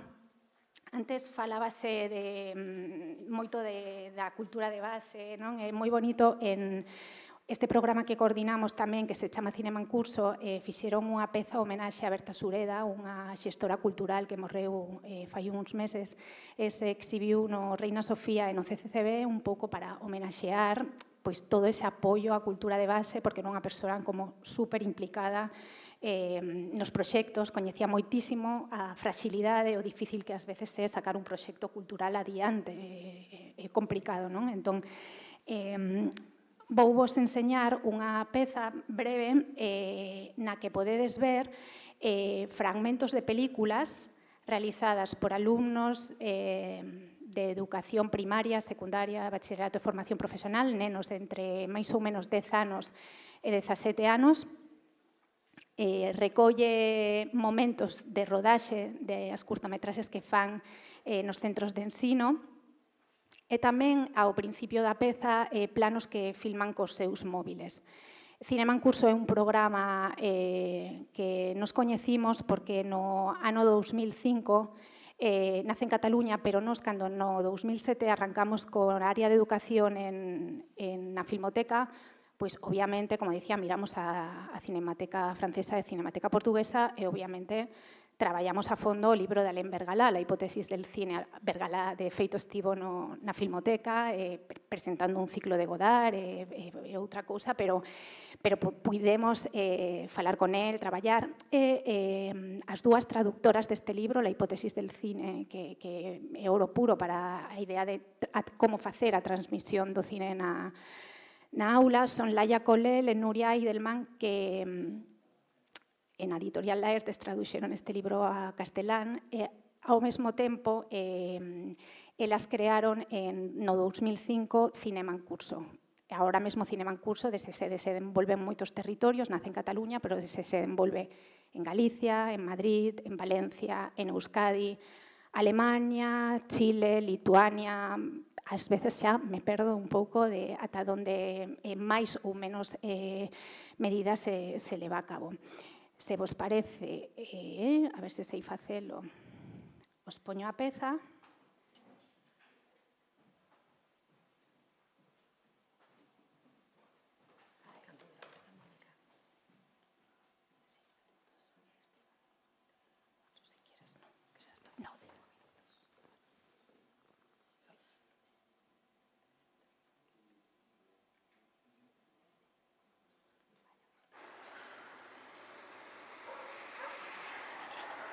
Un dia amb un cel preciós.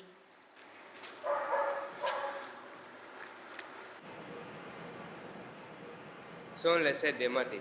Gravo des del meu balcó, a la manera de David Perdó.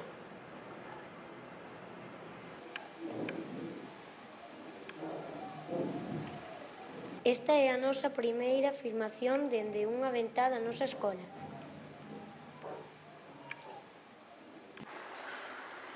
dama génn ci bibliothèque bi jàkkaarloo garab bi mu neex ma filmé ko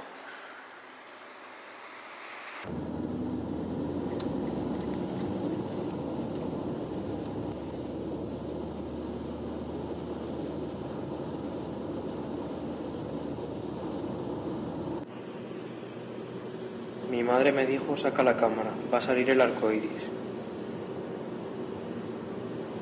Yo no la creí.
Vendo un poquinho esta... perdón, aquí.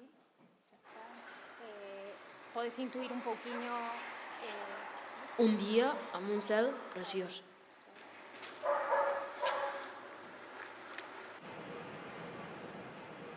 Son les 7 de matí. Grabo des del meu balcó, a la... Listo.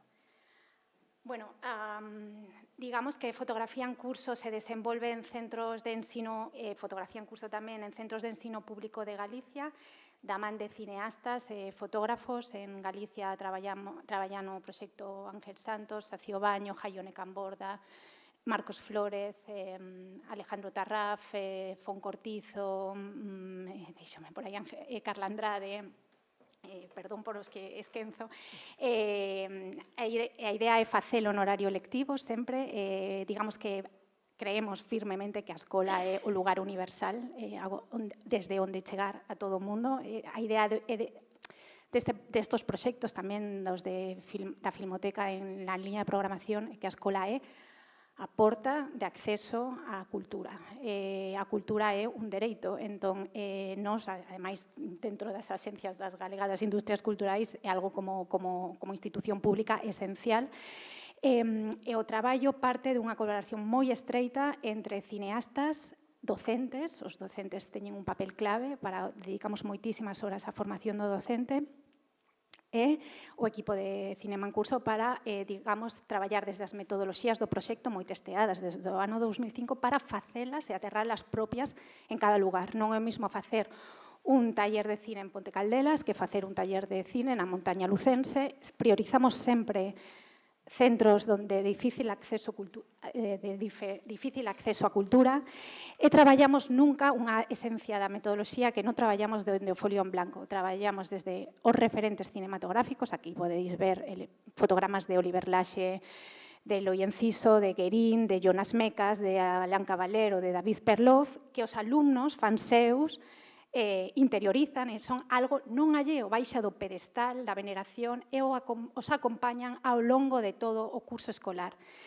Eles, a partir destos referentes, filman o seu entorno, a súa contorna máis cercana, a boa aprendelles a facer queixo, as mariscadoras de pollo, as montañas lucenses, esta muller, Lucía, que é unha resistente nunha gorta dentro dun polígono industrial en Arteixo, Herminia, que en Ribadavia, despois do confinamento, tiña problemas para seguir cun forno que levaba aberto 1000 años para que facía un dulce xudeus, ou o Borboriñar das Insuas, que é xusto na Baixa Limia, na Baixo Miño, esta frontera entre que nos conecta tamén de Galicia a Portugal. Fixeron unha película moi bonita con Jaione Camborda que precisamente este plano final da película, os que vistedes o corno, nace neste proxecto, o cruzar as vacas no río, saiu de aquí, dos alumnos que ensiñaron isto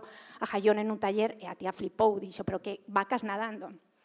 E logo, todo o que hai detrás, de traballo, de localizacións, de traballos transversais do cine, de documentación, de procesos de achegamento, o momento da rodaxe que nos vincula dunha maneira moi próxima coa realidade moi cercana. E a montaxe, todos os procesos de creación son dos alumnos, eles montan, crean, conciben a película e o cineasta é o que acompaña ese mirar.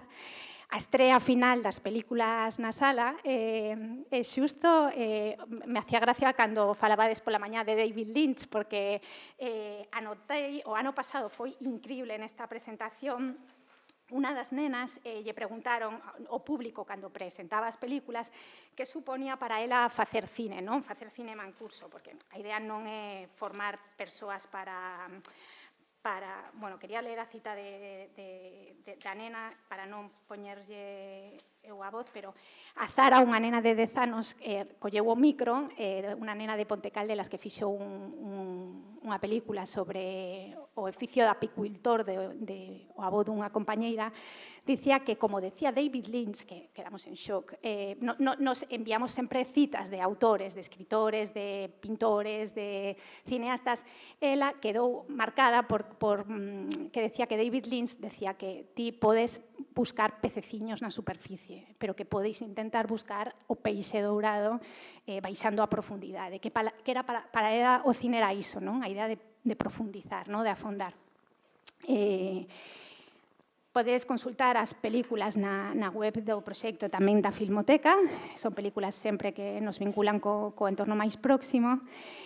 Gustaríame terminar con esa pizarra, que xusto a raíz de Zara comentando esta cita de David Lynch, iniciábamos este curso escolar pidéndolle a esos alumnos que reflexionasen sobre esta idea, non, de que era para eles facer cine en curso, e para min cinema en curso, decían todos os alumnos, e entre todos escribiron esta pizarra: recordos extraordinarios, experiencia profesional, experiencia para coñecer, descubrir o mundo, corazón, disfrutar, pensamento, disciplina, rigor, dedicación, beleza, memoria, emoción, inteligencia, atención, pertenza, tempo, traballo en equipo, redescubrir, coñecer as nosas raíces, traballar a paciencia, creatividade, convertir o ordinario en extraordinario, que é algo como esencial, non? Dar voz a todas esas rostros, persoas, avós, esforzo, amor, un xeito de crear vínculos.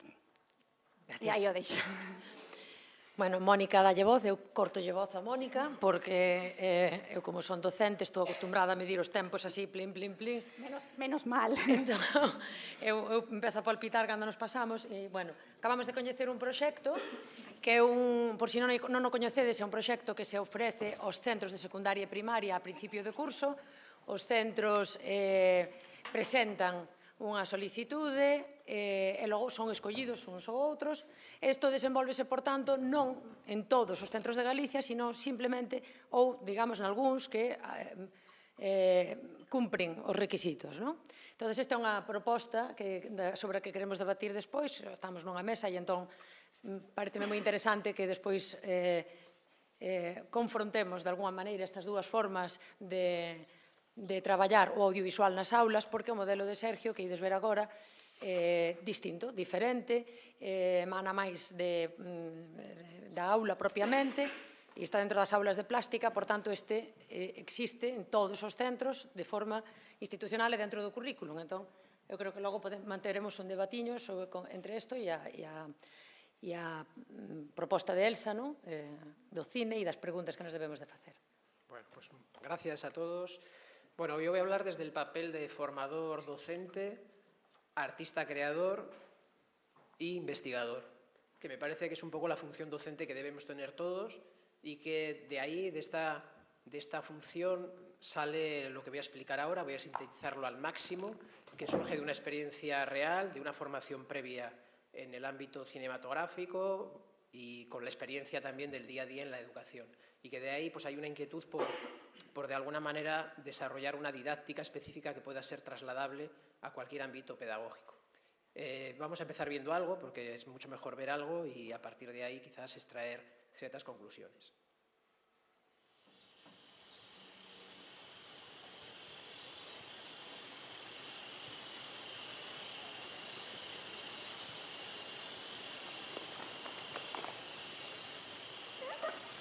Xogábamos pois a carreiras, a quen era máis rápido, girando detrás dun pino e todo eso.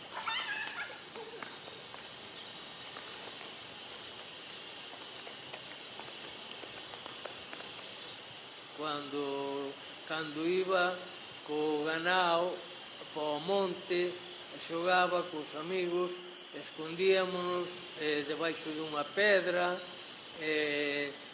aos escondites, a ver quen encontraba a quen.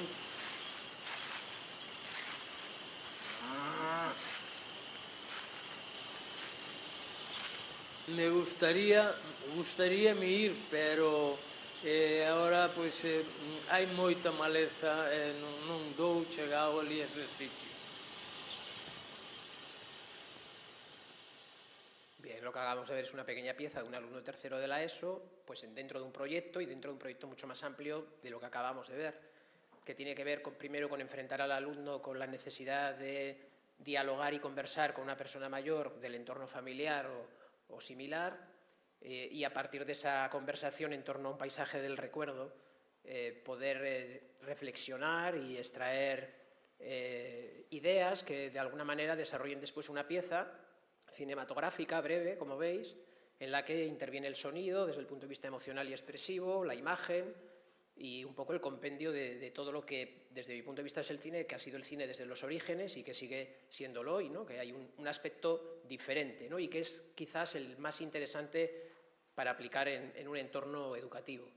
En este caso en el IES de Cacheiras, y con este proyecto de Aturuso Films que has comentado antes. No voy a hablar del proyecto, voy a hablar del proyecto como un espacio de investigación que finalmente desemboca en una alfabetización necesaria.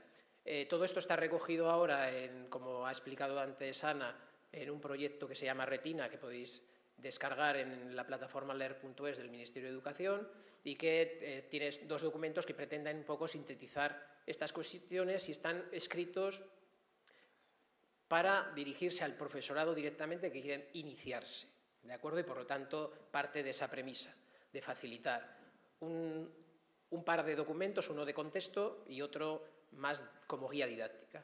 Bien, ¿de qué hablamos de alfabetización cinematográfica? ¿No? Que antes había un compañero aquí, Miguel, que ha expuesto, ¿no?, sus conclusiones con respecto a lo que escuchó. Pues yo voy a ir precisamente en esa línea y sintetizándolo muy brevemente.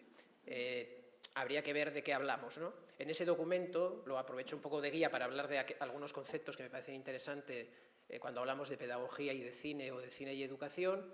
Tiene que ver un poco en qué consiste, desde mi punto de vista, la alfabetización cinematográfica de manera muy sintética, ¿no?, que es el aprendizaje de un lenguaje. Esto es básico. Entender que estamos ante un lenguaje que debe ser aprendido y utilizado como un medio de comunicación, como un medio de expresión, como un medio de adquisición de conocimiento igualmente. También desde este punto de vista de pensamiento crítico, de reflexión, de entender y de que toda la sociedad y todos los ciudadanos sean activos, responsables y entiendan qué están viendo, ¿no?, y qué grado de construcción y de elaboración tiene y qué grado de espectador activo debemos tener o debemos ser. Y desde ahí entender que el eje central de esa alfabetización tiene que ser la creación, en todos los sentidos. Se ha mencionado aquí varias veces el libro de Alain Bergalá, efectivamente va por ahí esa línea también, en ese sentido, ¿no?, y entender que es un proceso también de aprendizaje. El propio proceso de creación cinematográfica es un proceso de aprendizaje muy claro. Y por lo tanto la creación cinematográfica, entenderla como se ha entendido en el cine desde los orígenes, como un modo de acercarse al entorno, a las situaciones que tenemos a nuestro alrededor, de dar voz a personas que si no, no la tendrían, ¿no?, y que tienen muchas cosas que decir y que contar, y de esta manera entender que es un proceso de investigación donde los creadores o las creadoras lo que hacen es construir su relato a partir de ese conocimiento y de esas reflexiones, ¿no?, y entenderlo de esta manera, que es un poco lo que es el cine, tanto de ficción como el cine que se dice de documental creativo, bueno, lo que sea, el tipo de género que sea. Y me interesa resaltar algunas de las cualidades pedagógicas que tiene la creación cinematográfica y el aprendizaje del lenguaje, que tiene que ver con que activa metodologías necesarias y fundamentales en educación, como el aprendizaje basado en proyectos, que pone en juego la reflexión, el pensamiento crítico, los procesos de creación, que son procesos que hay que estructurar y que hay que entender para desarrollar el pensamiento, que tiene este carácter multidisciplinar, multilingüístico, transversal, que facilita el trabajo colaborativo, que se han mencionado aquí también, que desarrolla las emociones, los valores, activa ciudadanos críticos, comprometidos, con valores democráticos, etcétera, etcétera. Y donde las herramientas TIC, que ya se ha explicado hoy también, ¿no?, que ya tenemos un móvil, podemos hacer todo el proceso, pues yo no les presto ninguna atención, sino simplemente en el momento necesario se utilizará la herramienta correspondiente, el móvil, que puede hacer todo el proceso, y poco más, no hay que prestarle más intención. La atención y la intención está siempre en la reflexión, la investigación, la construcción de conocimiento, etcétera, etcétera. Por lo tanto, el objetivo es construir una mirada personal que parte del conocimiento, de la investigación, etcétera, etcétera, y que pretende precisamente que luego ese objeto construido y ese relato se convierta a su vez en un medio para comunicar, para sensibilizar o para dar a conocer algo, ¿no?, con esta idea. ¿Y el cine qué papel juega? El cine, digamos, como objeto cultural, pues es el referente, claro, el referente para todo el proceso de alfabetización, en todos los sentidos, ¿no? Y no solo como un elemento de visionado que luego se comenta, ¿no?, sino claro que se comenta todo lo que se ve, pero con este ánimo de conocer y construir un lenguaje y construir una mirada propia. Y como os decía, pues la creación cinematográfica, pues en este caso es básica. Entonces el documento pues pretende dar una serie de contextualizaciones y una guía que de alguna manera lo que hace es pues entender como un lenguaje, que hay una fase de conocimiento del lenguaje, de construcción, de sintaxis, como queramos llamarlo, que a su vez hay una parte de dialogar sobre aquello que hemos visto, y a partir de lo que hemos visto, desde un punto de vista también, como explica Lembergalá, además muy bien, desde el punto de vista de la creación, es decir, no pretendemos adivinar las intenciones, sino simplemente hacemos un juego de reflexión y de diálogo en torno a lo que nosotros percibimos ahí y, por lo tanto, nosotros nos estamos poniendo un poco en el papel de creadores. Y la creación, igualmente, estas tres fases solapadamente en paralelo, ¿de acuerdo? En el momento en que estamos afrontando la sintaxis, estamos viendo lo que es un plano americano, como os he explicado antes, y elegimos un fragmento que tenemos que ser también, en ese caso, mediadores de aquello que queremos que vean de alguna manera y que además es posible que solo lo vean en ese espacio y en ese contexto y que no vuelvan a verlo en ningún otro espacio, pues en ese caso tenemos la responsabilidad de elegir bien esos fragmentos y en ese momento ya se está haciendo un análisis, es decir, ya se está permitiendo al alumnado que hable sobre lo que acaba de ver, porque evidentemente el papel del docente pues tiene que ser el de hacer preguntas y poco más, y facilitar un diálogo entre el alumnado.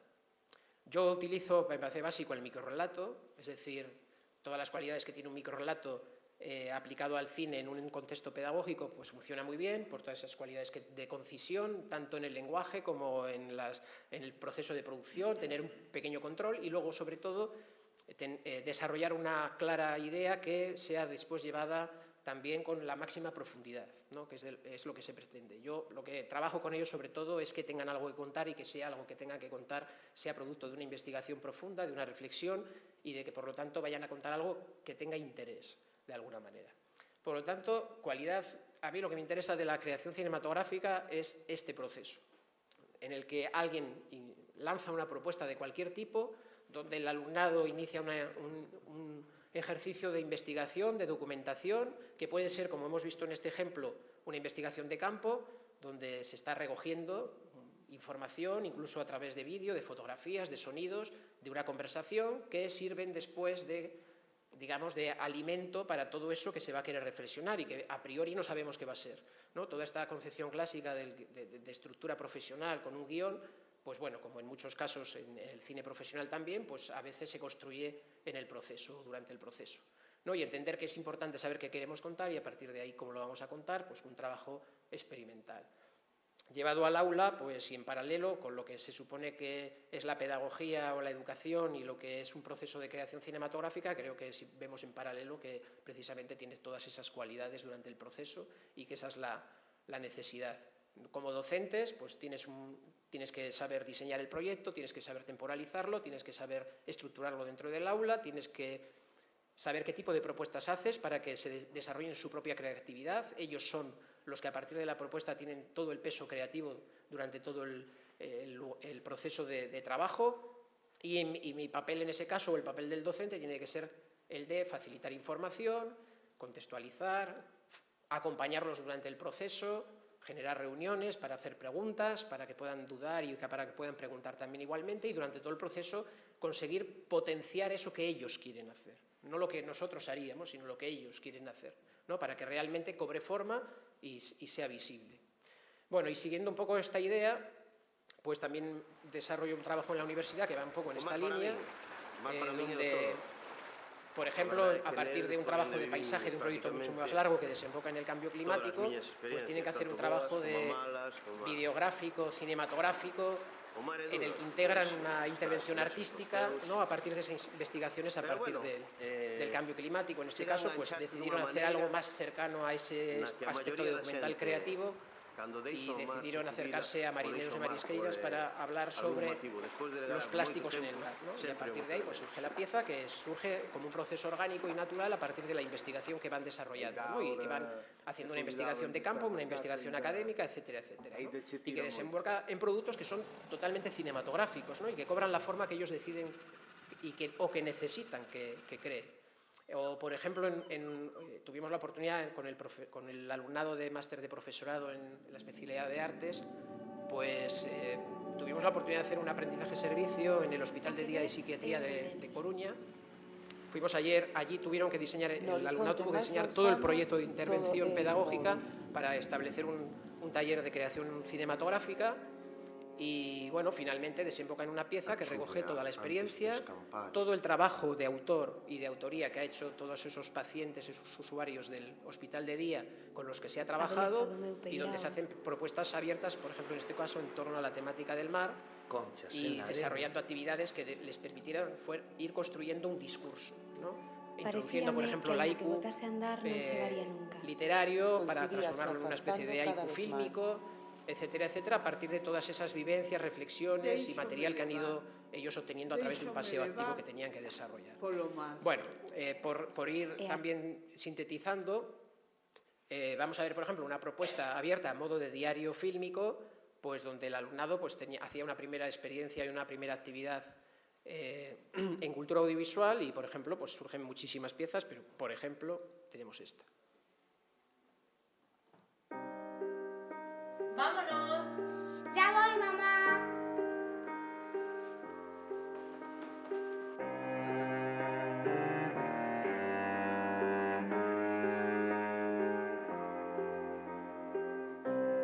¡Vámonos! Ya voy, mamá.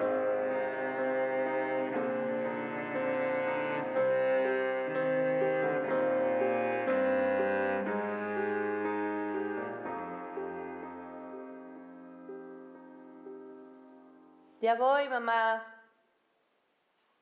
¿Mamá?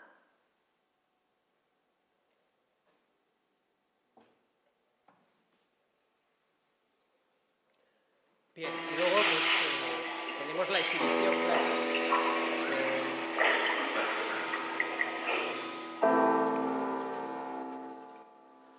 Bueno, y por supuesto tiene una finalidad de exhibición dentro del aula, a veces fuera del aula si lo merece.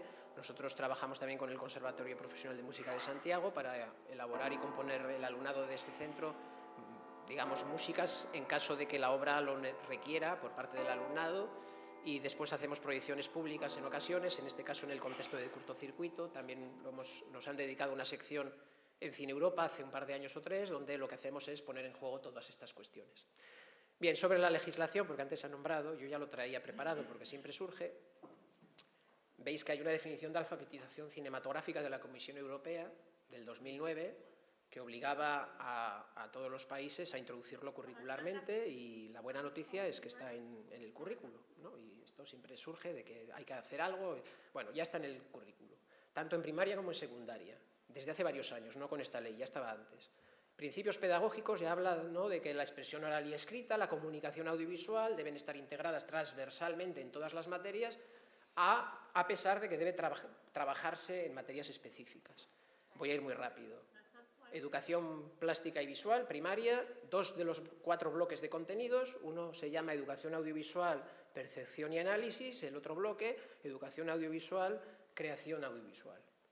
Y si nos vamos a secundaria, pues igualmente, en la materia de Educación plástica, visual y audiovisual, del que soy docente también, pues ya el propio título lo dice, 1/3 de los contenidos tiene relación directa. Bien, ¿cuál es el problema? Pues la formación de profesorado, efectivamente. Yo me dedico mucho a esto también, formación de profesorado, al profesorado infantil, de primaria, de secundaria, de la materia específica, de secundaria de todas las materias, profesorado universitario y formación en las facultades de educación. Es una formación imprescindible, si no es imposible trabajar, porque yo lo que considero es que debe utilizarse como un lenguaje, igual que el oral y el escrito, exactamente igual, como un lenguaje para el conocimiento, para el aprendizaje, para la construcción de conocimiento, y por lo tanto debe ser algo que debe estar todo el profesorado formado de manera básica, y después también hace falta una formación de profesorado de las materias específicas, de las artísticas, que junto a otras materias con elementos complementarios tenemos la responsabilidad de transmitirlo para que en otras materias también puedan usarlo. Y bueno, esta sería un poco, lanzar un poco unas primeras líneas para luego el debate o los comentarios. Bueno, pois ora, se vos parece, vou seguir actuando de profesora de secundaria e facervos preguntas que van requerir respuestas moi concretas e o máis al grano que poidamos, porque nos quedan 10 minutos oficiales e 10 máis que roubemos, e seguro que hai xente que quere intervir, vale? Vamos a ver, estamos en un mundo que non ten nada que ver co panorama educativo co que había hai 25 anos, 30 anos. todas as pedagogías apuntan a que temos que traballar como socios co noso alumnado.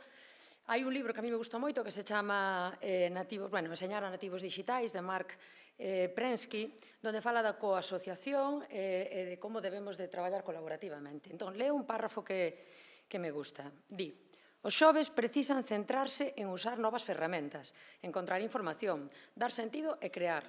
Os adultos deben centrarse en preguntar, orientar e guiar, proporcionar contexto, garantizar o rigor e o sentido e asegurar resultados de calidade. Ben, entón, a primeira para ti, Sergio. Estamos de acordo en que a función do alumnado convertirse nos expertos en tecnoloxía? E que pasa cos móviles?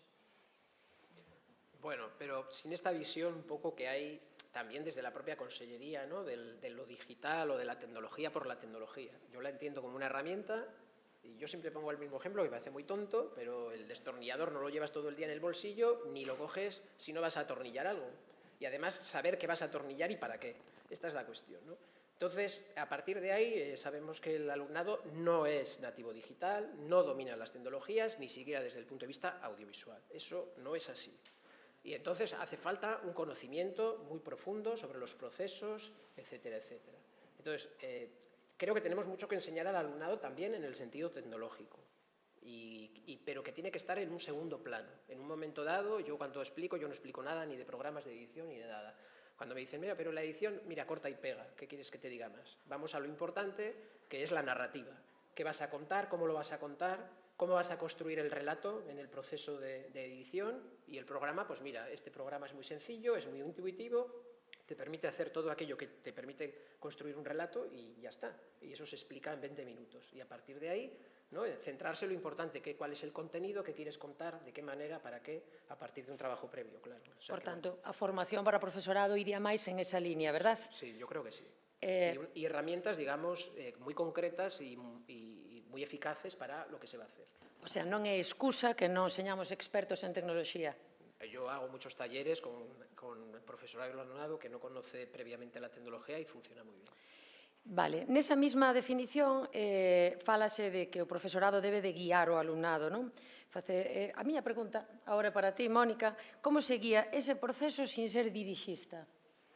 Bueno, es que o bueno do cine es que desborda, o bueno, o sea, a arte, o que realmente, sin ser dirixista, o docente ten a función de elevar, de conducir ata película, ata pintura, ata unha experiencia en música, pero logo, realmente, cando ti estás delante da obra, por iso tamén a importancia nosa de programar determinado cine, é que cada un ten a súa interpretación, non? O importante é encontrarse, facilitar o encontro, non? Estou moi de acordo co que di Sergio, non? A importancia non tanto das ferramentas, senón de acompañar, non? A figura de que falaba José Manuel Sande, que referíndose a Bergalá, de transmisor, non? De acompañante. Penso que o que pasa é que necesitan ferramentas tamén os docentes para non... porque xenera moita inseguridade. Ti ves unha película como Pierrot le Fou e non entendes nada a primeira vez que a ves, se tes agarradeiras ou de repente plantexas ti como proxecto propostas de creación a partir de Pierrot le Fou, o docente se sinte máis seguro sabendo que hai que sair da seguridade. O sea, isto é un proceso aberto, non? Donde non hai nada escrito e non hai nada seguro. Pero, igual, eu fago un matiz todavía máis concreto. Estamos cos nenos nunha aula de infantil, de secundaria ou de universidade. Como guiamos ese proceso sin impoñer a nosa mirada sobre o que eles queren contar? Como facemos para non indicarlles cal é o plano? Claro, eu penso que é moi importante o que falaba Elsa da pregunta, non? Cando falaba a súa exposición sobre filosofía, e o que di Sergio, a idea de un profesor sempre sabe a onde quere chegar, pero hai metodoloxías para saber, non? Que preguntas abertas teño que facer para que os alumnos pensen, porque aprender a pensar e aprender a desfrutar dunha obra non nos enganemos, hai que aprenderlo, hai que facer músculo, non? Entón, require moitísima preparación por parte do docente xestionar a idea de non vou a conducir, pero teño que tener unha meta, eu teño que saber onde quero chegar. E para iso é moi de axuda os referentes, non? Todos os fragmentos de películas ou a obra en sí, porque non se te ocurren ideas porque sí, senón que sempre dialogamos con autores. Sí, y un poco como docente, en esa línea, el docente tiene que saber muy bien cómo es la propuesta y cuáles son las premisas iniciales, sabiendo y explicando al alumnado, que a veces te cuestionan, que según van avanzando en el proyecto, ellos son los gestores y tienen que saber qué necesidades tienen y, por lo tanto, cómo se salen de esas premisas iniciales por una cuestión de necesidad y por una cuestión, por ejemplo, expresiva, ¿no? Y que tienen que tener claro que ellos llevan las riendas de todo eso. Nosotros lo que podemos hacer es formular preguntas un poco dirigidas y, por otro lado, hacer que eso se potencie, ¿no? Que eso realmente no solo se pueda llevar a cabo, sino sabiendo que es su responsabilidad. Yo siempre explico esto, ¿no? Porque en el cine sí que se puede hablar mucho sobre esta cuestión. Yo mando a hacer algo como quien manda a hacer un trabajo de historia sobre lo que sea. El profesor nunca se pone a hacerle el trabajo de historia, yo tampoco me pongo a hacerle su trabajo, es el suyo. Yo en todo caso lo acompaño, le hacemos un seguimiento, ¿no? Y entonces en esa idea que hablabas de hasta qué punto yo no intervengo en nada, yo no voy a rodajes de nada y ni me interesan, yo solo quiero ver qué quieren contar, cómo lo están contando y en todo caso puedo sugerir o aconsejar cosas. Antes, cando iba a intervir, era para decir, Elsa, que cando queiras que interrumpas. Pero un apunte, isto, ás veces, cando falades de non dirixir, de non interferir sobre o que está grabando o alumnado, o que Manolo chama profesor vampiro, que a mí me quedou aí moi clavado, como se fai en primaria? Bueno, el profesor de primaria sabe mucho mejor que nadie, ¿no? Pero está esta función de cuál tiene que ser tu papel para que sea posible, ¿no? Esto me lo han preguntado muchas veces en cursos de formación y la mejor respuesta es la de una docente que tenía muchos prejuicios al respecto y a la semana siguiente vino entusiasmada porque les había permitido trabajar y ellos mismos le habían dicho ya hacemos nosotros, ya nos ponemos nosotros, ya empezamos. Entonces tú ahí lo que tienes que hacer es hacer una propuesta interesante, factible, ¿no? Que digamos que vas diseñando los pasos para que ellos vayan avanzando en esos pasos y de alguna manera les permita llegar a algún sitio. Pero a partir de ahí las sugerencias tienen que ser suyas. Tú lo que puedes hacer es igual preguntar para que ellos reflexionen sobre algo que te parece que no lo han reflexionado del todo, entonces para ver que llegan a otro tipo de conclusiones. Pero bueno, yo creo que ahí hay un trabajo más orgánico del docente que está con su grupo de alumnos y que debe saber, que este es el problema, que debe saber que tiene una materia que se llama educación visual y plástica, donde están esos contenidos y que tiene que impartirlos. Y que además, que es lo que yo promuevo, que esta manera de trabajo desde los procesos de creación del arte son procesos de aprendizaje y que deberían estar transversalmente contaminándolos todos los contenidos del resto de materias, ¿no? Y que son claros ejemplos los proyectos que hacen desde Filmoteca o los que podemos hacer transversalmente en un instituto o donde sea, ¿no? Y que el cine tiene que estar dotado de contenidos. Los contenidos son esos contenidos de aprendizaje, ¿no? A nosa formación é sempre misturada, Están profesores de secundaria, con profesores de FP, con profesores de primaria, e as metodoloxías dos proxectos logo se aterrizan no lugar, en cada lugar. E o profesor, como ninguén, coñece o grupo, coñece os rapaces, coñece as dinámicas do centro, que non son iguais en todos lados, pero sí que é clave ter unha metodoloxía detrás para non conducir e abrir, que é o máis difícil. Xestionar a incertidumbre é a cousa máis complexa que hai para un artista e tamén para un docente en un proceso de creación. Pero realmente todo o que falaba Sergio de todo o que se pone en xogo cando ti abres ese proceso é impresionante, non? Porque xeras diálogo, xeras cuestionamiento, reflexión, moita introspección, das lugar a rapaces que de repente non teñen voz nunha aula e de repente aflora esa voz porque teñen un lugar. Bueno, hai moitísimas, é un campo inagotable, non? Vale, eu sigo con as miñas preguntas. Bala? Elsa? Sí? Olá. Vale, queres dicir algo? Continúo preguntando. Eu não ouvi a pergunta, confesso, mas dizer que, para mim, o cinema é de facto uma arte muito inclusiva, é a arte inclusiva por excelência. E, de facto, não é apenas quando do processo criativo do filme que se tecem relações e conexões entre pessoas e os diferentes contributos disciplinares.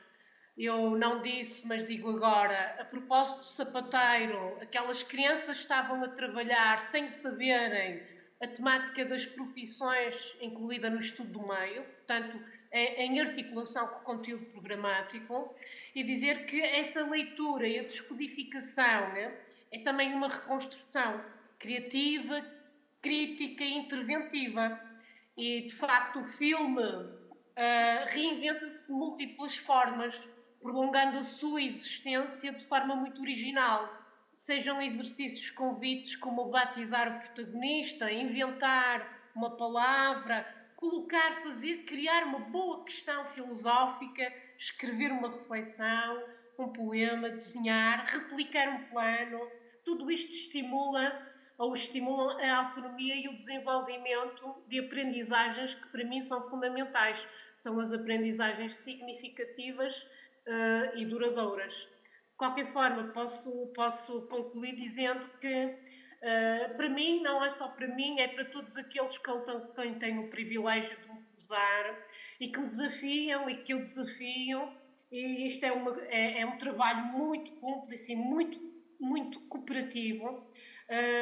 Eu acho que a experiência para as crianças, para os jovens, mas também para os séniores, a experiência de se ver um filme e de se trabalhar um filme pela primeira vez, para mim é sempre uma experiência de assombro e uma experiência que é muito cúmplice de inquietudes fílmico-filosóficas profundamente transformadoras. Eu creio que é, de facto, esta pedagogia da criação que é uma pedagogia da humanização. Muito obrigada por me ouvirem e por me escutarem. E agradeço imenso as outras intervenções e a qualidade das intervenções também anteriores. Mas ainda non rematamos, ainda temos 5 minutinhos máis, por si despois quixeres facer unha conclusão. Eu quería, antes de facer a última pregunta e lanzar para vos, Alén Bergalado, que acabamos de falar, non? Ten ese libro de hipótesis do cine que todo o mundo debera de ler, fai fincapé en moitas das cuestións que acabades de tratar, non? Exercicios individuales frente a propostas grupais máis longas, máis complexas, o traballo solo dun plano ou dunha curtametraxe, improvisación, storyboard frente a storyboard. Estades moi decantados sobre algunha... Credes que ten algún rendimento pedagóxico millor unha forma de afrontar o proceso que outra ou non? Sobre todo na cuestión de facer produtos longos con respecto a exercicios breves individuais. Bueno, yo apuesto, como habéis visto, por el microrrelato y un trabajo o individual o en grupos reducidos de 2, 3, 4 personas como mucho. Porque si no, en un grupo grande, esto que se hace mucho, y especialmente en primaria, de que una aula entera haciendo el mismo proyecto, pues ya sabemos que la mitad pues está mirando, la otra mitad no se siente implicado. Es decir, que tiene que ser un espacio participativo. Y eso no implica que, por ejemplo, como es un proyecto que puede ser compartido, que sale de la misma premisa, al final lo que se hace es un trabajo, una obra final que es colaborativa y participativa, donde se engarzan todas esas piezas pequeñas, ¿no? Y que conforman algo pues mucho más interesante y mucho más plural. O sea que, bueno, yo voy más por esa línea.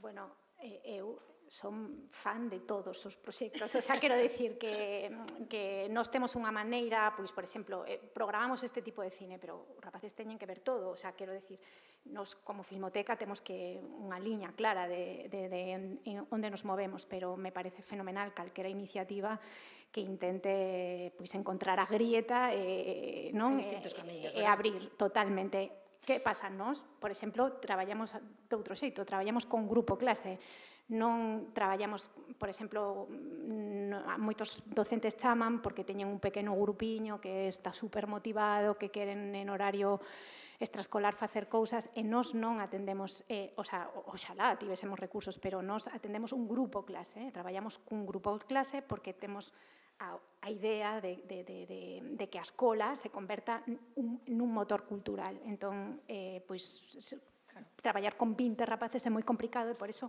traballamos ao longo de todo o curso escolar. en horarios longos e introducir tamén outro tempo na escola, non? Pero realmente a arte require outro tempo. E son formacións complementarias, non excluíntes, non? Exacto. Vale, antes de pasar ás preguntas da xente, dice Alén Bergada, a arte quedará amputada dunha dimensión esencial se se deixa en mans únicamente do ensino como disciplina inscrita no programa e no horario do alumnado. É dicir, dice despois el tamén, a arte ten que ser un xerme de anarquía, de escándalo, de desorden. Tal e como está a sociedade actual, temos xente sensible á anarquía, ao escándalo ou están adormecidos. Eu, en todo caso, como dato final, quero dicir que nosotros coordinamos un festival de cine escolar, levamos 15 anos e cada ano temos menos participación. Sempre facemos preguntas de por qué, que ocorre, e o que nos están dicindo os docentes é que o alumnado non quere crear, non quere gravar, non lle interesan os proxectos, non saben si porque o proceso é longo xa non están preparados para procesos longos, si porque están narcotizados con tanta cantidade de información nas pantallas, si porque viven nunha cultura do inmediato e só necesitan clips cortos e estímulos, likes. Polo que sexa, cada vez menos alumnado participa. É isto síntoma dunha sociedade que está dormida e, por tanto, a arte está en horas baixas? Non o é? Mira, yo últimamente, ¿sabes lo que digo en clase? Y en la universidad, que me voy a dedicar a la provocación social, precisamente por esta cuestión. Sí que se palpa, y más en una sociedad como estamos ahora. Yo ya les digo que tienen que ser activistas sociales y que yo tengo que ser un provocador en clase. Y poco más puedo decir a partir de ahí. Bueno, claro. Realmente introducir outro tiempo na aula, outro tempo, é algo revolucionario. Parar é algo, o sea, é unha reflexión que temos que facer na aula. Retratar a túa avoa a maneira, pois non sei, do referente como Oliver Laxe retrata a súa veciña en Ancares, é revolucionario. Encuadrar o mundo, miralo, te fai ser revolucionario, porque ti, cando encadras o mundo cunha cámara de fotos ou cun móvil ou con unha cámara profesional, esa sorte que te acompaña un cineasta, é revolucionario, porque ti, cando encadras a realidade, aprendes a querer o mundo de outra maneira. Te fixas, te paras, miras a luz onde vou a sentar a miña avoa, aquí, neste sofá, a luz entra pola tarde, la está calcetando, gustame ese momento. Eso o se fai desde a escola ou, sexamos honestos, hai familias que poden ofrecerlle aos seus fillos unha serie de acceso á cultura que outros non ten, non? Entón, penso que a revolución é introducir outro tempo é o que falaba Elsa, non? Desta cultura humanística, de humanizar, non? Pero tamén teño moita fe nos máis novos, a verdade é que é impresionante. Logo, cando... A ver, todos fomos adolescentes, todos fomos pasotas, todos tiramos a bolsa, todos como no videoclip de Sergio, mamá, non? Agora eu chamo mamá, por favor, onde? O que pasa é que hai que coñecer ao noso público, no noso caso, aos máis novos e tamén aos adolescentes. É normal, o mundo cambiante, nos temos que tamén... Para mí o máis gratificante é o contacto que tengo coa xuventude. É fantástico. Terías que estar todos os días con Sí. eles. Teño 2 adolescentes en casa, preciso. O sea, teño 3 fillos, os proxectos da Filmoteca que son como parte, que os meus fillos xa viven os días dos planos do mundo, que grupo ven a xa Filmoteca, pero 2 adolescentes que computan por 1 por 2. A desmotivación é xigante. Sí. Parece vos que interveña quen queira? Sí. Bueno, moitas gracias por todas as vossas contribucións, pareceron moi interesantes e relevantes. Estou completamente de acordo con o que decía Sergio, que o profesor ten que ser un elemento de provocación, iso é algo que non está nas formacións do profesorado que debería empezar a incluirse, porque é unha forma na que se pode estimular o pensamento crítico e o paso do pensamento á acción, que é tan importante en esta sociedade narcotizada e creo que é un consenso por todo o que vimos falando en esa figura do docente como mediador, como transmisor ou como en palabras do propio Vergara como pasador, non? Que é a figura que el refire. No caso do proxecto de Sergio vexo claro, pero no proxecto de Cinema en Curso, por exemplo, gustaríame saber un pouco máis, porque temos a figura experta en educación, pero tamén temos a figura experta no cinema.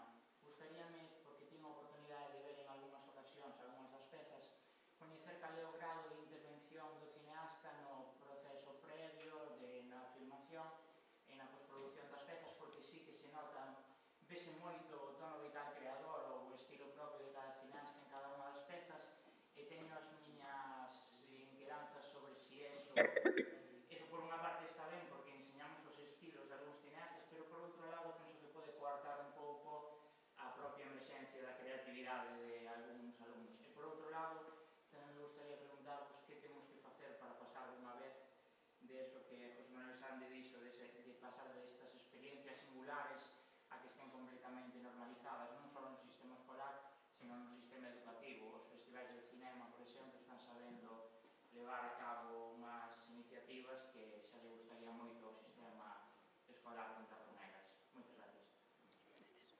Bueno, no caso de Cinema en Curso, sí, é tal cual o que dis ti, non? Non é o mesmo que... Se parecen moito as películas entre sí, logo, porque beben dos mesmos referentes. En Galicia, por exemplo, constantemente, pois, todos tocan polo tipoloxía de centros, sobre todo os que están ubicados no rural, pois películas como Arrayanos, de Eloi Enciso, ou Raimon de Pardón, Perfís campesinos. Entón, obviamente, se ti bebes da mesma fonte, os resultados son similares, non? E logo, porque un dos obxectivos do proxecto é poñer en valor o que nos rodea. No caso do documental, a través de coñecer a nosa contorna, retratar oficios ou retratar paisaxes ou retratar persoas que están a mudar ou que están a piques de desaparecer, tener esa ausencia de recuperar. Tamén isto é maravilloso, como centro de ensino, como lugar de memoria e como motor cultural, non? E logo tamén, no caso de ficción, traballamos moito a partir das emocións dos personaxes. Entón, os referentes son desde Philip Carrel, Godard, etc., dependendo un pouco tamén da situación emocional da que parten os rapaces, non?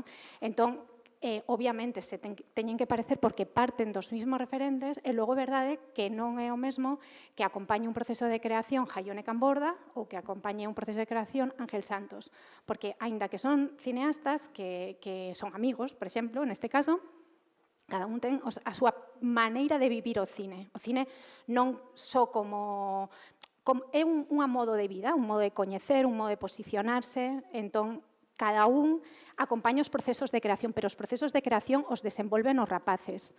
Desde a búsqueda, a veces acotamos un ámbito de traballo, por exemplo, en Cerceda, fai pouco, querían traballar o supuso de transformación a central, non? Que é maravilloso, está retratada, xa non existe, non? E de repente os alumnos fixeron este retrato dese lugar e dos avós que viviron, que traballaron ali e incluso que tiñan a casa debaixo nas encrobas. Agora perdínme con este hilo de... Bueno, a pregunta era sobre... hasta que punto intervén a persoa cineasta? Todo ese proceso de creación o fixeron as alumnos. Sacio Baño o que fixo foi acompañar toda esa mirada. Hai un traballo súper, pero vamos, pegadísimo entre Sacio, nese caso, e os docentes do centro, que nese caso era a Pilar. Pilar, a que levaba un pouco o día a día. Logo era un grupo de 4 docentes traballando no proceso, desde diferentes áreas. Entón, o cineasta chega a ir ata unhas 20 sesións ao centro de ensino. Non é un experto que ven e que se queda cos rapaces, senón que cos docentes prepara as sesións para saber a onde queremos chegar, non? Pero todo o proceso de búsqueda do plano, de escaleta de documental, rodaxe, son eles ruedan con un equipo profesional, que temos 3 equipos na Filmoteca que van rotando, montan a película con un programa de edición e a presentan. E eles son os que entre todo o grupo clase, que neste caso eran 15, eran todos rapazas, ademais, concebiron a película, pero todos os procesos non son iguais, a veces 25 rapaces, outras 27, cada vez hai menos alumnos, sobre todo no rural, pois, por exemplo, un luxo nunha escola de Ancares, tiñamos 14 alumnos de infantil a secundaria. Traballaron todos xuntos e fixeron unha película sobre o que era a escola para eles, que era o punto de encontro, pero todo ese proceso fixeron eles, con equipo profesional que nos lle prestamos e que lles ensinamos con un protocolo a utilizar. De todas formas, también, yo como docente igualmente estoy proponiendo una mirada, claro, en el momento que eliges ciertos fragmentos o haces determinadas propuestas, claro, que quiero decir que, bueno, algo tiene que quedar ahí. Y luego, respecto a la segunda pregunta, pues yo llevo un montón de años en esa línea, por eso este tipo de propuesta sentada que aquí he sintetizado, de establecer una dinámica y una manera de hacer y una manera de trabajar o una posible manera de trabajar. Y llevo un montón de años también haciendo mucha formación allí donde me llaman, pero dentro de mi altavoz, que es muy pequeño. Ahí están las instituciones, la consellería, la formación de profesorado, etcétera, etcétera, que son los que tienen que tomar el rumbo respecto a ello. Yo lo que puedo hacer es transmitir, pero poco más. A mí me escuchan poco o nada. Con respecto ao que dis dos festivais, non era unha pregunta, era unha reflexión coa que eu coincido, e cando a Consellería de Educación nos chame, podemos o trasladar. Sí, a escola debe abrirse. Deberíamos de estar, a escola debería de estar nos festivais. Debería abrirse a escola. Había ali unha intervención?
Sí, como eu dixen ao principio, un profesor cobra o mismo se é implicado ou se non o é.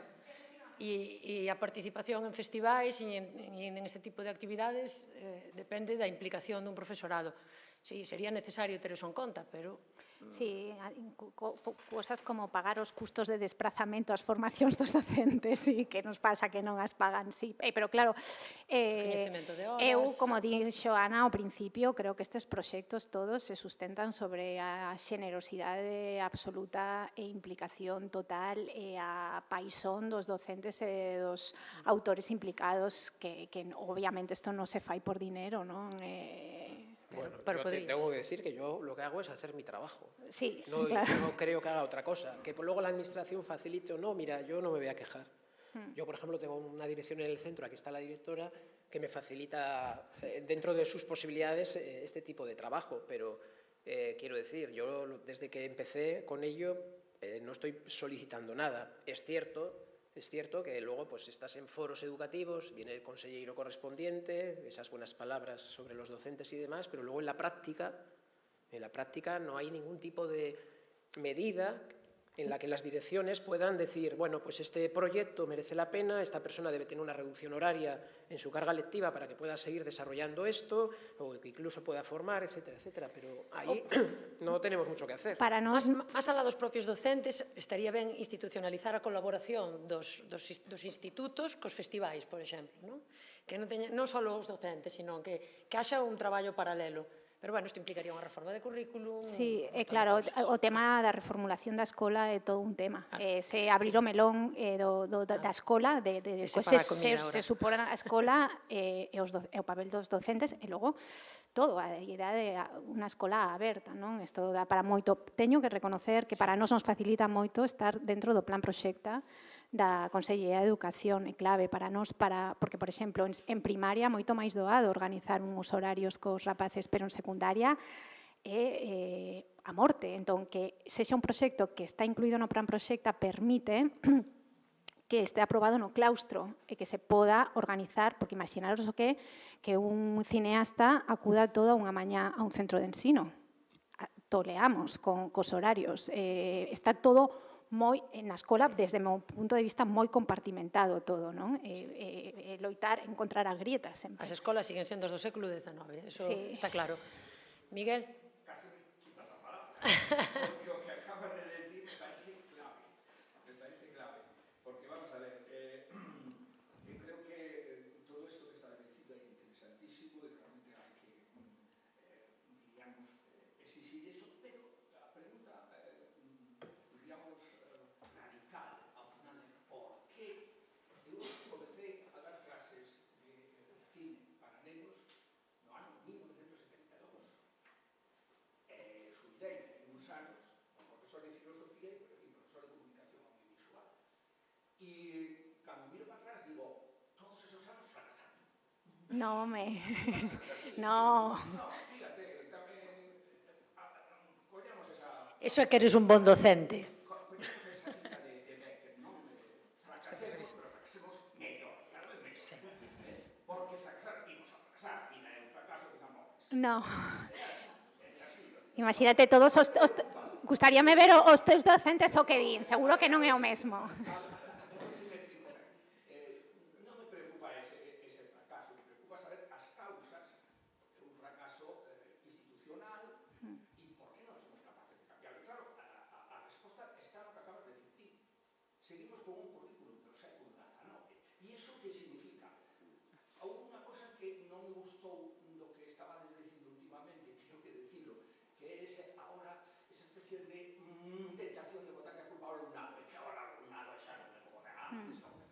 Estas cousas que eu sempre me resistí, non? Os do 68, carallo. Despois acabouse. Bueno, non, eso non me vale, eso non me vale. Entón, que é o que pasa? Si vamos a analizar ese asunto, temos un currículo 19, temos que preguntarnos por qué. E o por qué é que a escola é unha institución moi forte, con unhas inercias tremendas. Entón, eu, por exemplo, me encontrei cos problemas para dar comunicación audiovisual, sobre todo con o meu propio profesorado, os colegas profesores. A que vai este de filosofía a facer estas cousas? Chorradas deste tipo, que o único que me facían era poñerte a trampos. Entón, eu quixera acabar con esta reflexión. Fracasou, e é unha hipótesis, non a podo confirmar, cando veía ese fracaso de introducción, incorporación e consolidación do currículo con un corpo docente formado e que esa formación se generalizara, moitas veces o atribuíamos a unha resistencia das instituciones do poder. Eu creo que estábamos equivocados, non? A resistencia era unha resistencia epistemolóxica do propio profesorado atado a esa epistemoloxía do século XIX baseada no alfonumérico, non? E entón, temos todos estes anos de traballo contra esa inercia, e ainda non a vencimos. E atención, estamos a porta da victoria. E esa victoria pode ser unha derrota máis tremenda ainda. Por qué? Porque, ao mellor, agora, o digital, claro que vai entrar ás escolas. E vai a destruir as escolas. E vai a desfacer as escolas. É dicir, agora moitos rapaces están preferindo ir aos manuais destos dos teléfonos móviles, non? As ensinadas que dan máis, non, como se chaman, estos manuais para facer cousas os tutoriais que non o que os profesores están dicindo na clase. Este é un auténtico peligro, que o neoliberalismo descubra que xa non lle interesa financiar a escola, que o modelo de Estados Unidos, que se veía moi ben en aquela película ambientada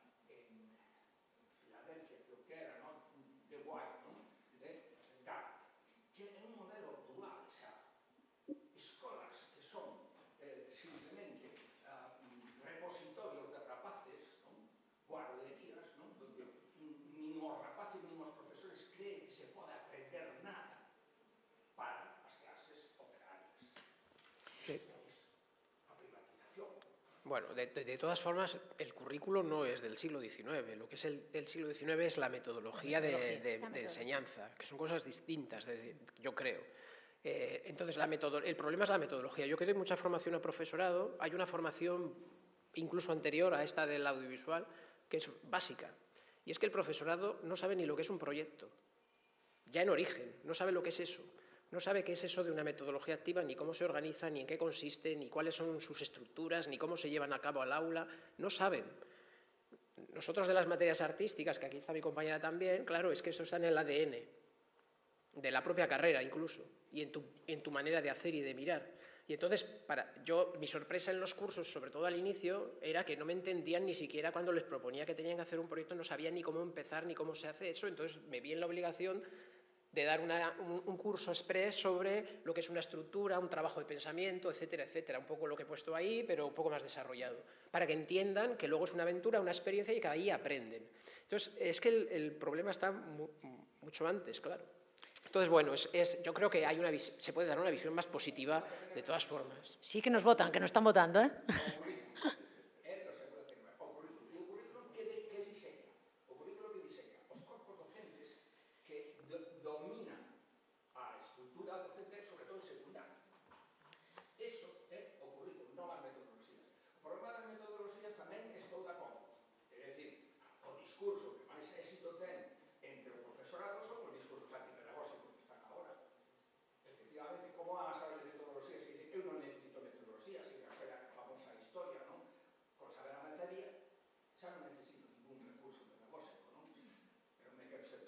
Si temos que deixalo.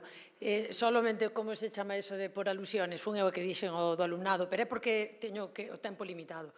A realidade é que nin alumnado, nin profesorado están querendo traballar en un porcentaje elevado en proxectos longos de gran implicación e, sobre todo, que impliquen reflexión.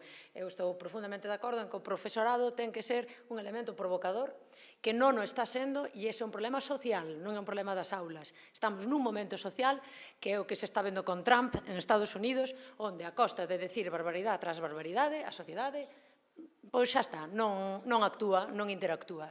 Eso, polo menos, é o que eu percibo. E por iso creo que o cine e os docentes temos un papel fundamental aí. Non quería, si parecía que culpabilizaba o alumnado, non era a miña intención. Dito isto, Elsa, estánnos votando. Queres dicir algunha cousa máis para despedirnos? Sim, posso apenas dizer que, de facto, na atual conjuntura, o cinema e a filosofia têm que ser formas de resistência, não é? E a educação, eu acho sempre que é a esperança em ação. Portanto, temos que contribuir para melhorar, de facto. É isso. E obrigada mais uma vez pelo convite. Moito obrigada, Elsa. E vosotros, algo máis? Só dar as gracias porque me parece un luxo de repente poder compartir aquí todo o que nos preocupa e a veteranía e as diferentes perspectivas por min, o sea, disfrutei moitísimo e agradecer moitísimo ao Consello e aos coordinadores por crear este espazo, vamos. Sí, yo igualmente, una pena que se acabe y bueno, las artes tienen esta importancia, que aunan todo eso de lo que hemos estado hablando. Gracias, vamos comer e ás 4:30 seguimos quen queira chegar aquí.